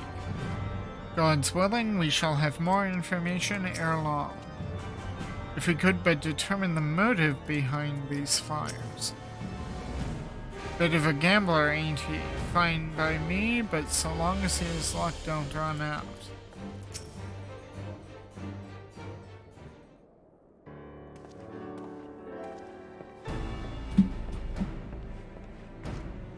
On behalf of the Holy See of Ishgard, I thank you all. The man you apprehended is being interrogated as we speak. Though he fell silent upon realizing that we had not turned his master, he will soon tell us what he knows, one way or another. Pardon the intrusion, First Commander. Ah, Lord Artois. Are you come to see your father? He is attending Sir Americ in his chambers at present. I am. He bid me bring this salve. Then do not let me detain you, and thank you for your kindness, my lord. In times of trouble, every man must do his part. Would that I could do more.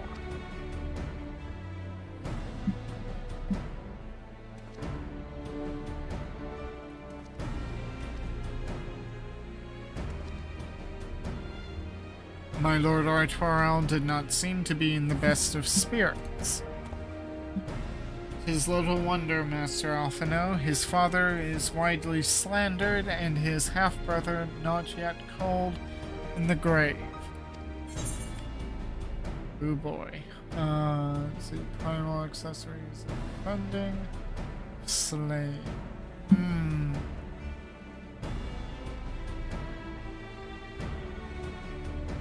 Ooh, what to get? Because I need the tank ones, but I'm also going to need the slang. I may go with the slang, or I could go with the Gale, but I'll go with the slang.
How desperately we cling to that which we hold dear, knowing all the while that a day will come when we must let go.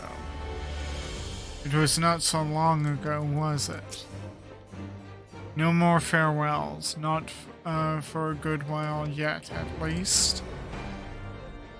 The past belongs to the dead, the future's ours to do with what we will. As goes light, so goes darkness. Lucia is not one to rest on her laurels. Oh, we get and a potion pot. Oh, and a level 1 House Photonic shield. A kite shield. Primal accessories of aiming, of healing, of casting. Ooh, I'm working on aiming, but I need casting as well. Lucia is not the one to rest on her laurels.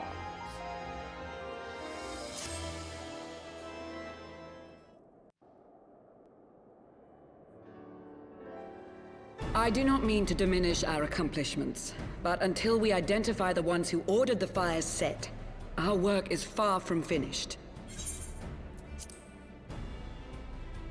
Let it ride.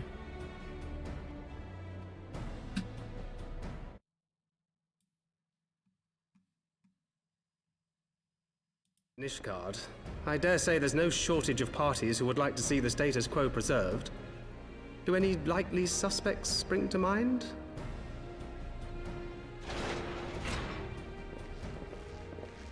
Far too many to count. Oh, hey, Sir Amarak. Lord Commander, your wounds.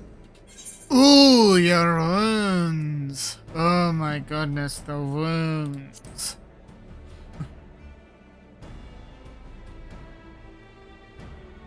Champion, you are a healer, are you not? Bind Sir Amarak's wounds. A healing well. Thank you. Time is of the essence. Lest we forget, these men would sooner put their own city to the torch than see it change. When our enemies learn that we have apprehended their arsonist, there is no telling how they will react.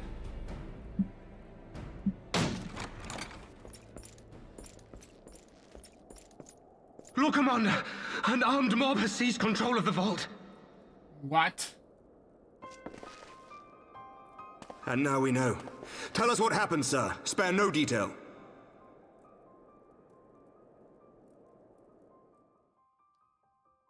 We were directing refugees into the Basilica, as you ordered, when all of a sudden, men brandishing weapons were all around us. It happened so fast, my lord. We had no time to respond. They've taken the refugees hostage and barricaded themselves inside the vault. And they sent you to deliver their demands. They, the true brothers of the faith, demand that a conclave to select the next archbishop be held forthwith. Furthermore, they declare that you, Lord Commander, are guilty of patricide and high treason, and that you must surrender yourself at once to receive of the Fury's judgment.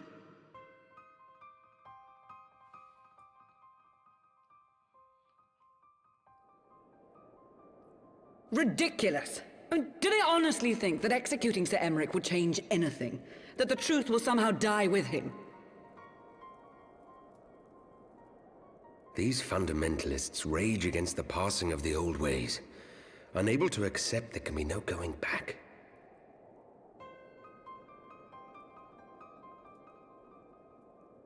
Given the fanciful nature of their demands, a peaceful resolution does not seem likely. If the hostages are to be rescued, it will be by force, I fear. Agreed. Lucia, take a contingent of knights and establish a perimeter outside the entrance. At once, Lord Commander. Hilda, I need your people out in force throughout the Broom. When word spreads of the situation, the friends and family of the hostages may try to take matters into their own hands. I will not give these militants more targets.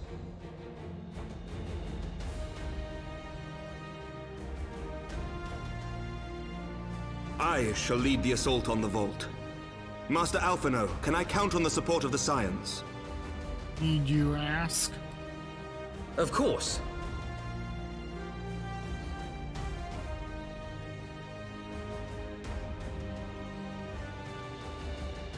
We are in your debt. I shall join you as well, Lord Commander.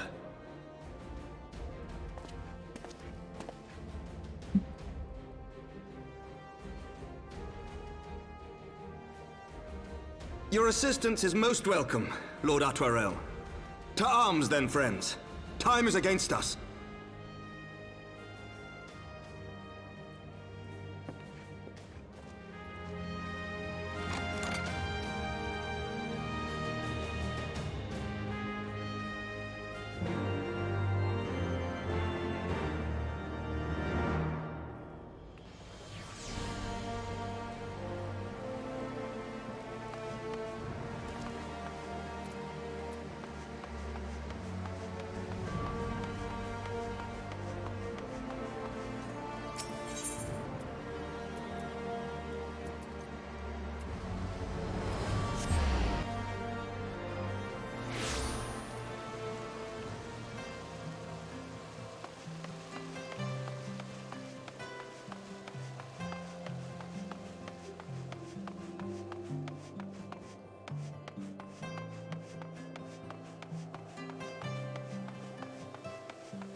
We will hold here, Myrokos. The Fury guide and keep you.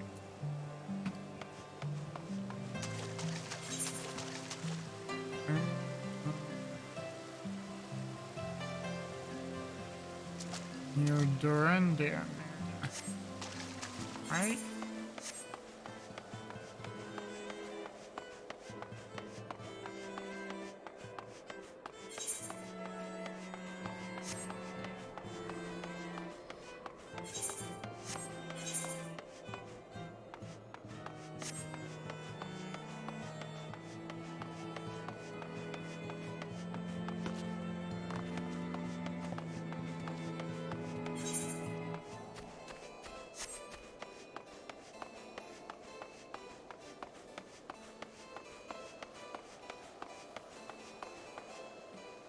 So here is Dorinda Manor.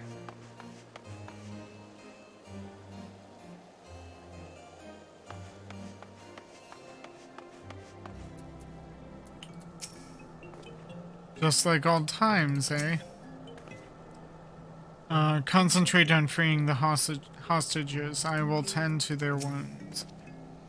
When you're ready when you are.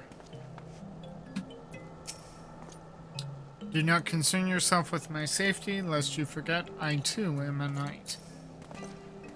Listen well, we will enter the Basilica silently via this gate.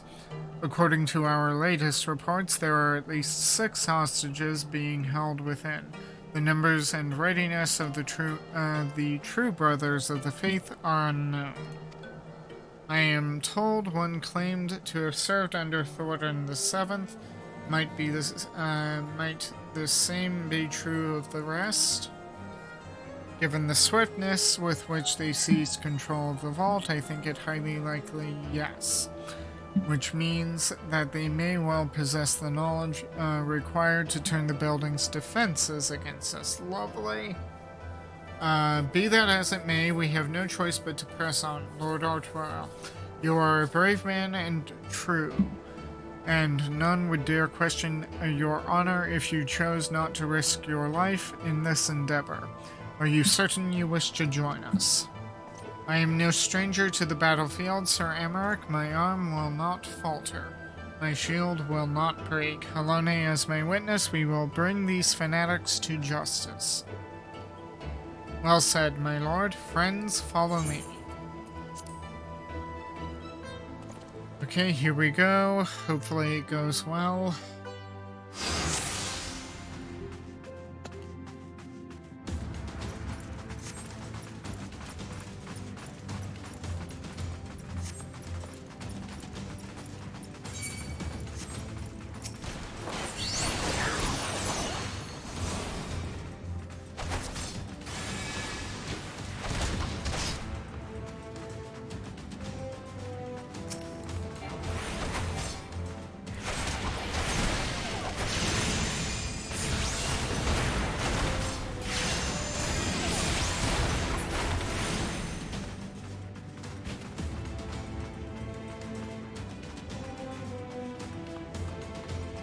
See, there's nothing we can do here.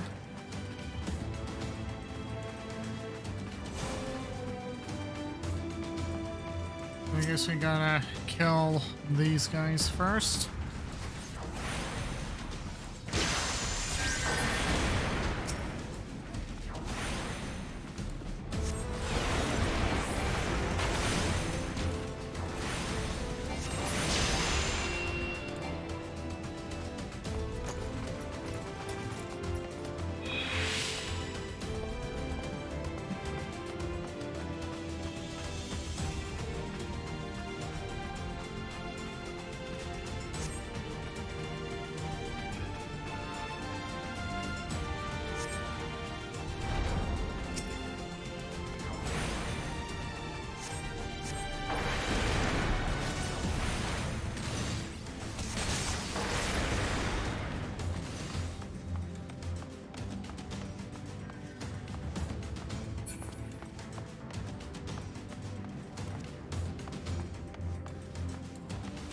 So you have to kill them in sequence. Is that it? Down with you!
You underestimate me!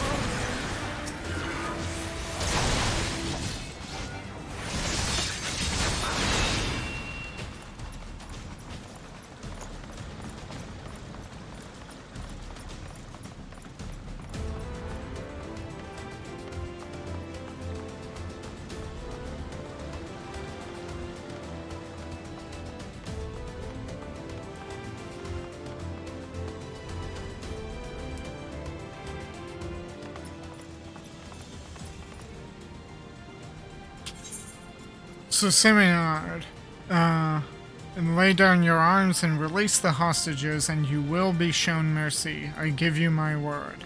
Ha! The word of a heretic and kinslayer.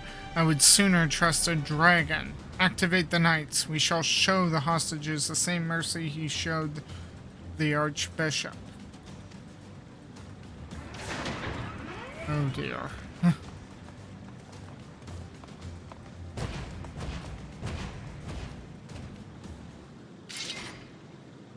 Unlike you, Sir Amalek, I am a man of honor. By my hand you shall receive of the Fury's judgment. So it is to be a trial, then. Lord Artuero, Myrokos, leave us and save the hostages. I will deal with Sir Simeon.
Oh dear.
Ooh, ammo excitation is getting low.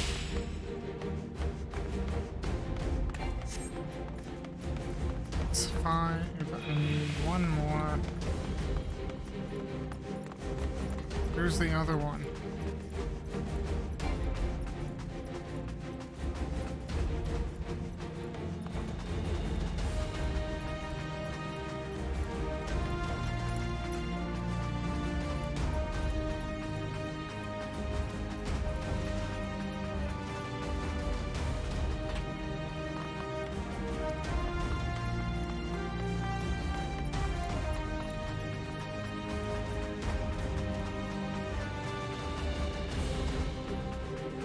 Oh god, I'm not gonna do it in time.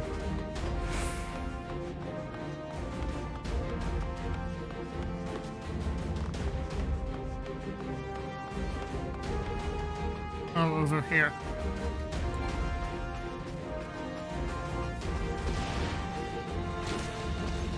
Oh dear. Nope. Where is this person? 23 of 100, I don't think I'm gonna make it. Not at this pace. Where is this other one?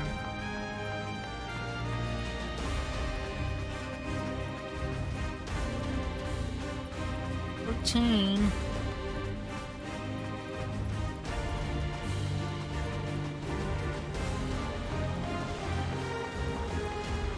Oh, it's done. I'm not gonna make it.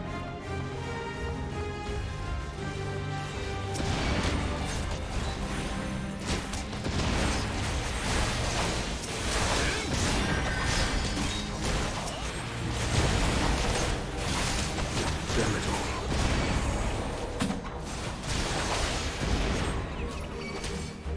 God damn it. So close, but I couldn't find that one.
Okay, after taking a bit of a breather, it's like, let's try this again.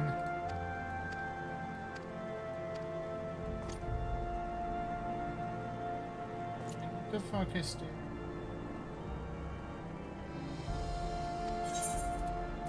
No, we're gonna do it on normal. Let's give it another shot. No need to do it on easy.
Down with you!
You underestimate me!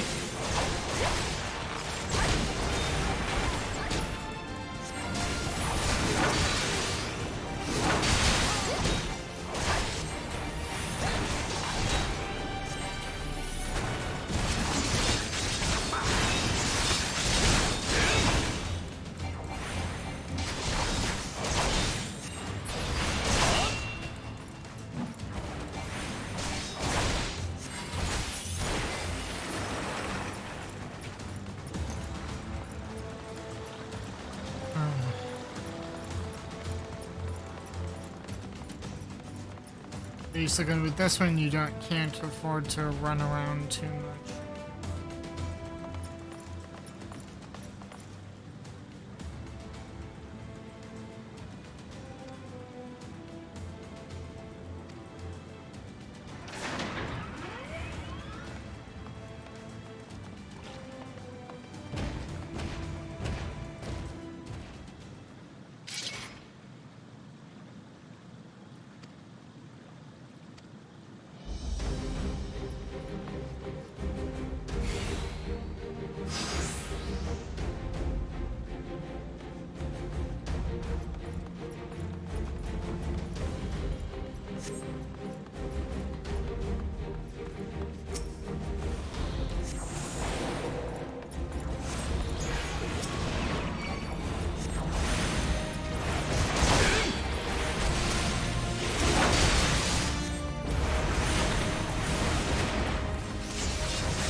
Now we get back to Sir Amark as quickly as possible.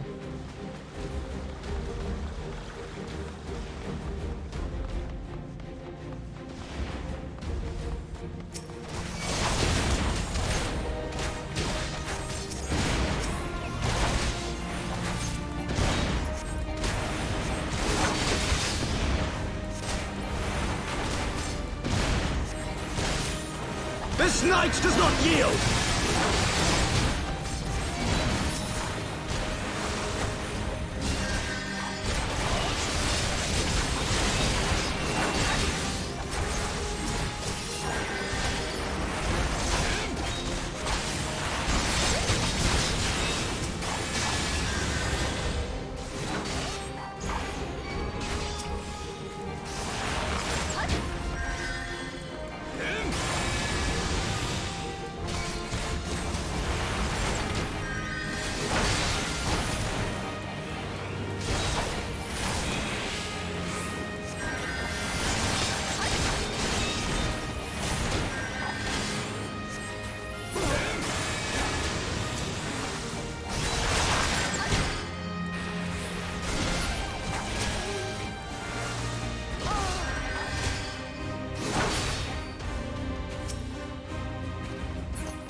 Where is he?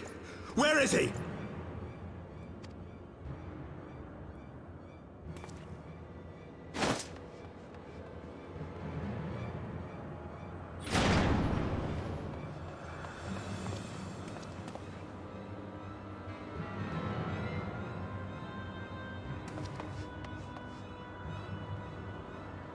Come no closer!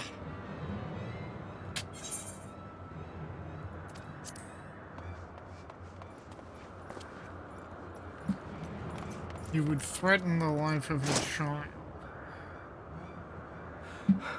You have nowhere to run. Release the girl and surrender. Surrender to whom? The blasphemer who throws wide the gates to our enemy?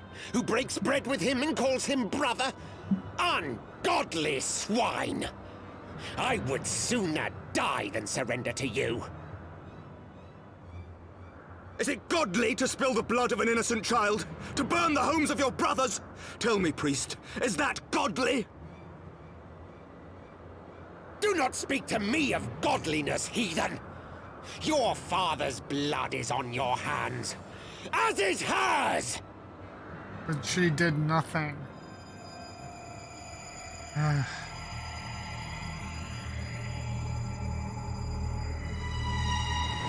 my God. He's insane.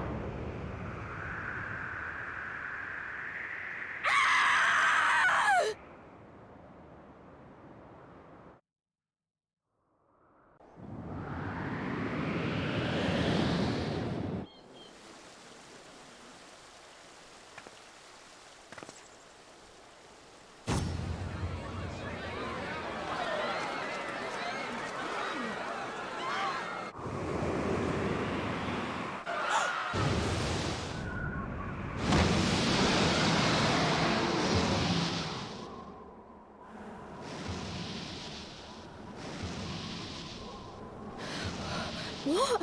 But I...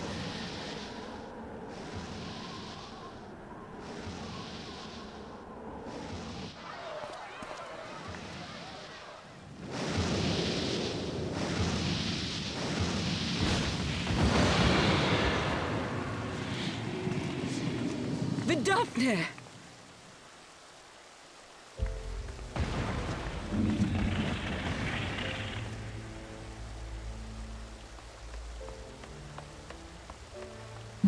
Well met, knight. Mayhap I chose an inopportune moment? Not at all. Pray forgive us this most unworthy reception. We are honored to have you with us, and right glad of your aid.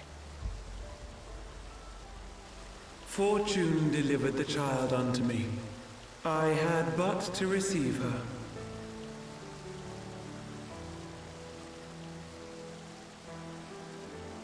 Thank you for saving me.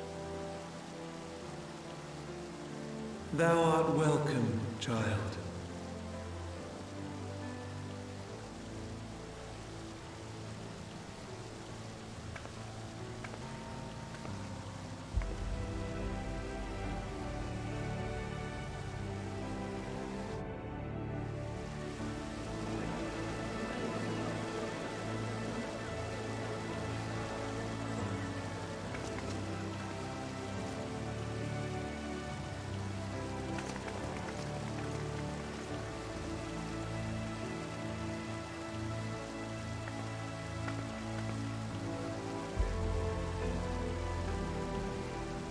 Never did I think to be indebted to so unexpected a savior. But full glad am I to be so.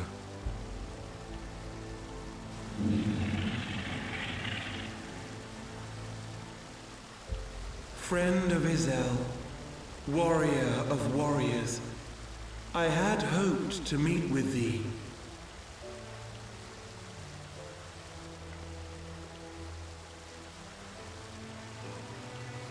I bear a message from my sire. From Freysfelder?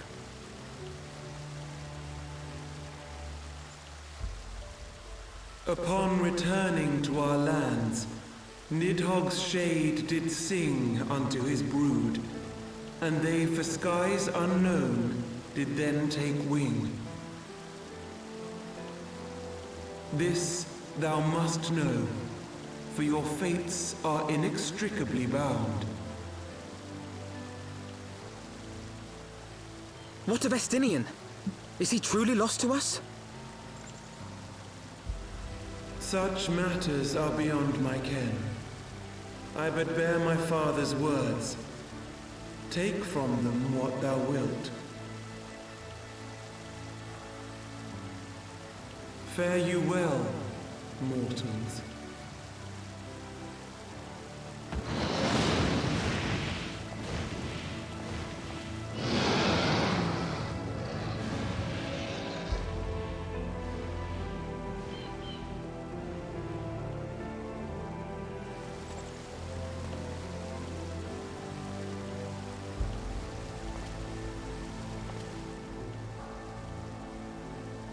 So it is as they say then. A great white dragon swooped down from the heavens to rescue an innocent child. A most unexpected turn of events, but not an unwelcome one. The people will not soon forget this day. Yet how will they choose to remember it, Sir Emmerich? And will these events serve to bring man and dragon closer together, or drive a deeper wedge between brothers? After 1,000 years, the world these men once knew is changing, and with ungentle swiftness to boot. Though their actions are misguided, their sentiments are only to be expected. You may be sure that others will rally to their cause. I share your desire for a lasting peace with the Jovanians, I do.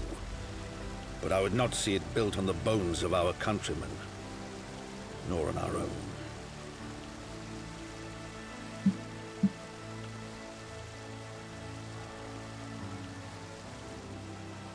I see much of Horsefon in you, and I could not bear to mourn the passing of another son.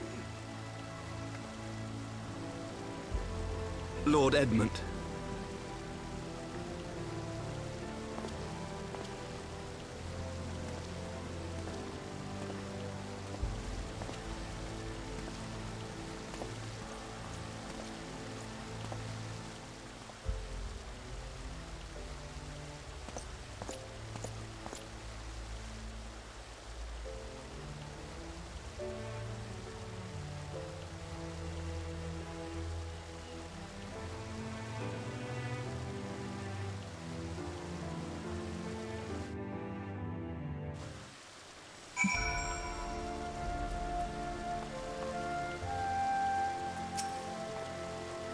Well, that was timely. Vidofnir must have been circling for hours. In the moments before Vidofnir appeared, I contemplated teleporting the girl. Thank the 12 that I did not.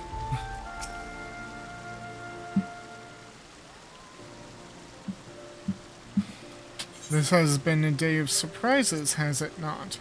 'Tis but a pity Vidofnir could not stay longer. Yes, I think it fair to say that she timed her departure rather less well than her arrival. Well timed scarcely does it justice, but 1 moment later would have been a moment too late. Let us pray the Ashgardians who yet harbor doubts that will take these events to heart and accept the truth of Sir Amaric's words. Well, 'tis only meet that I inform Tataru of what has occurred. If you have need of me, I shall be at Fortal Manor. Allow me to accompany you. Tataru would never forgive me if I left for the Rising Stones without saying goodbye.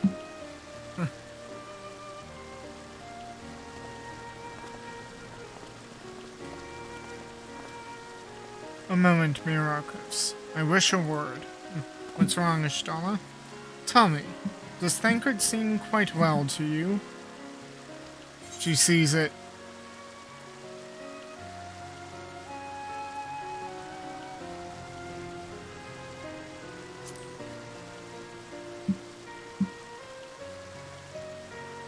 So you sense it too.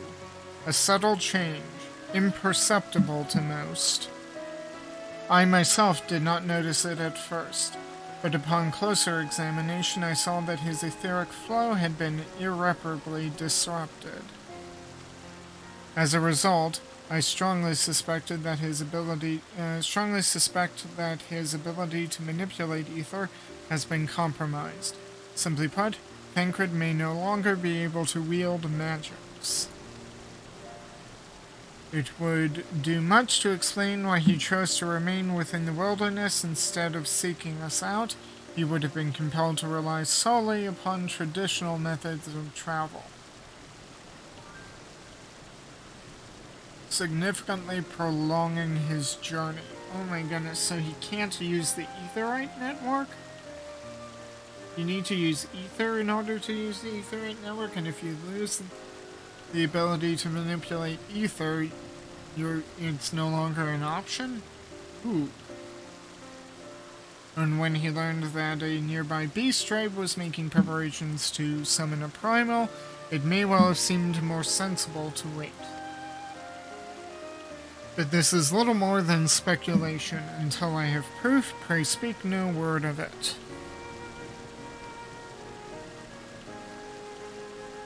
Right then, I should be on my way. Trial may have charmed Master Montoya for now, but who can say how long it will last?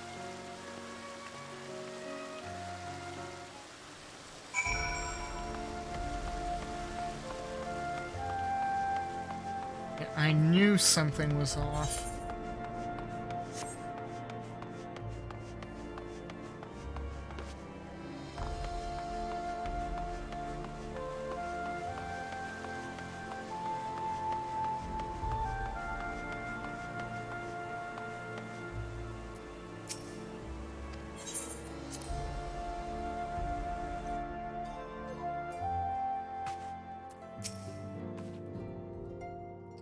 Lord Edmont told me about what Vidofnir did.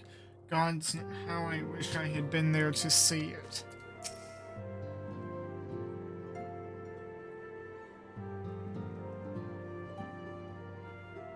That Vidofnir should chance to arrive even as the girl fell.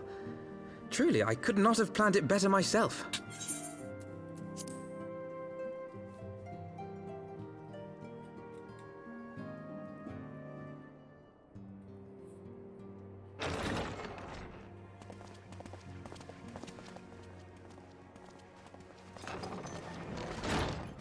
Ah, good. We were afraid you might have left.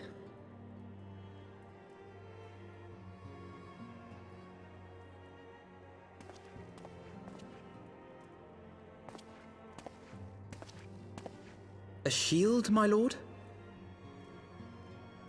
Fit for a true knight. An expression of our gratitude to you and yours, long overdue.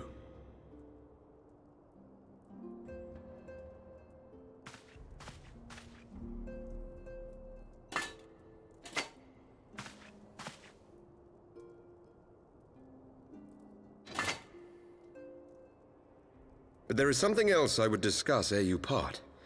Something which cannot leave this room. My father will soon step down as head of our house. What? Sir Emmerich was not the only one to fall under suspicion following the death of the Archbishop. There are some who believe my father complicit in a coup d'etat. Thus he intends to renounce his title to absolve our house of suspicion and secure the support of our peers. Surely there must be another way to convince houses Durandare and Zamail. So I said to him. Alas, he will not budge.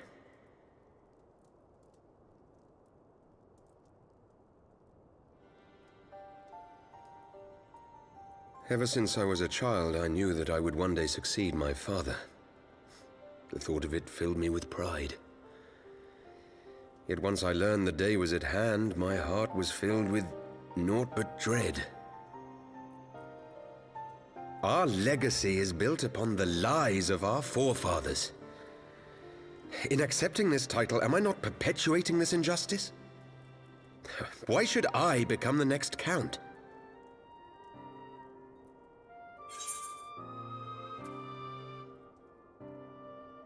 Knight lives to serve.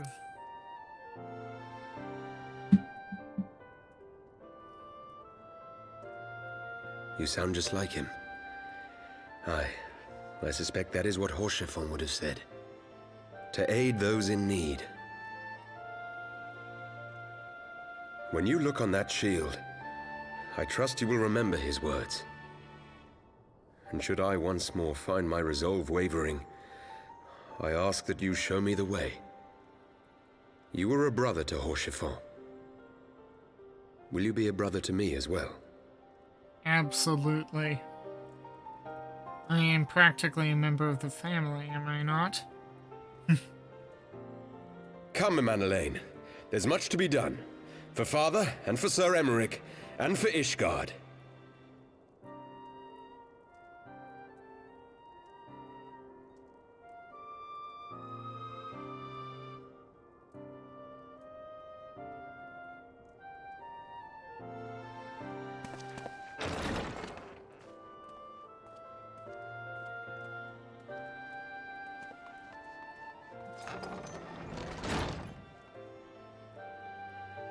To think we share the same blood. Pray excuse us.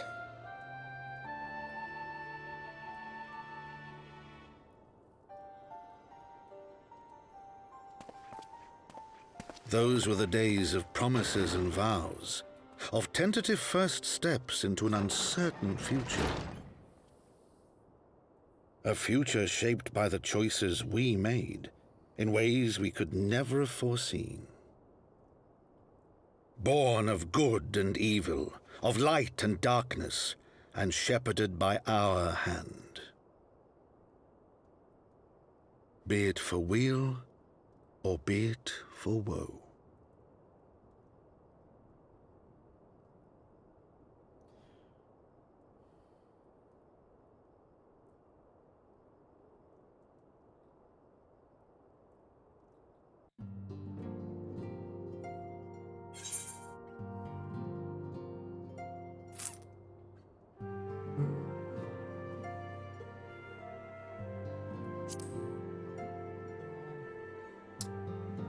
Playing and getting the poetics casting stuff, so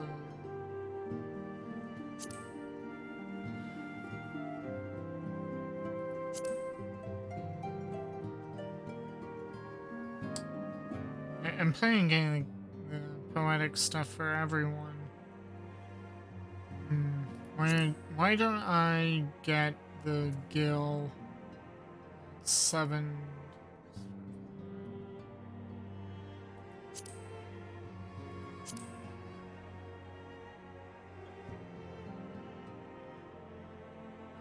Okay, I'll get the casting one for now, and I'll upgrade later.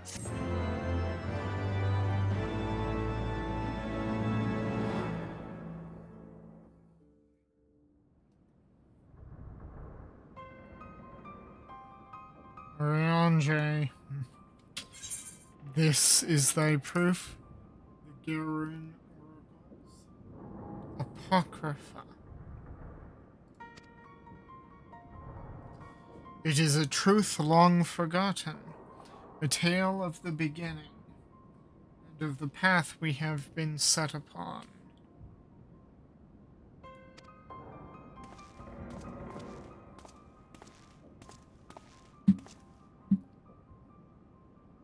Our fates were, Elidibus. Our fates were ordained long ago, Archon. The Garleans are no exception, nor the Triad. You know what must be done.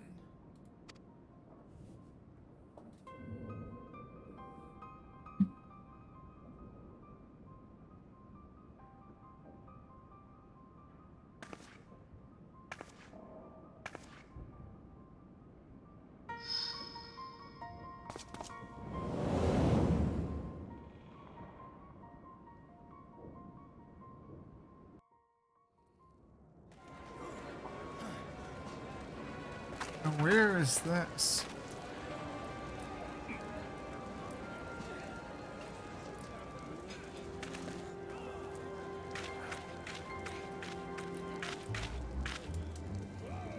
Well, Papalimo. And this is Ida, still wearing very revealing shorts. Everyone has their orders. The masks will attack as soon as all units are in position. The Imperials won't know what hit them. I fear it will be bloody. By Ralgar, it had better be. We cannot stay here forever, Ida. We have other responsibilities. I know full well what my responsibilities are, and I mean to fulfill them. Every one.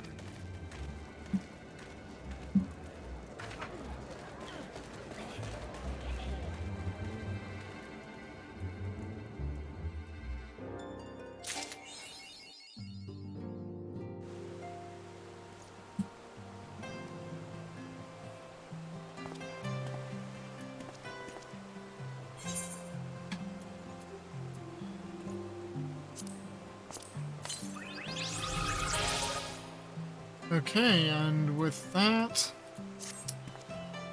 patch 3.1 MSQ is done. If you've made it this far, I thank you very much for watching. If you liked what you saw at any point, please give me a follow on Twitch and hit the notification bell so you're apprised of when I go live. If you're watching this on YouTube, then give me a like, share, and subscribe, please. And with that, I will see you anon, friends.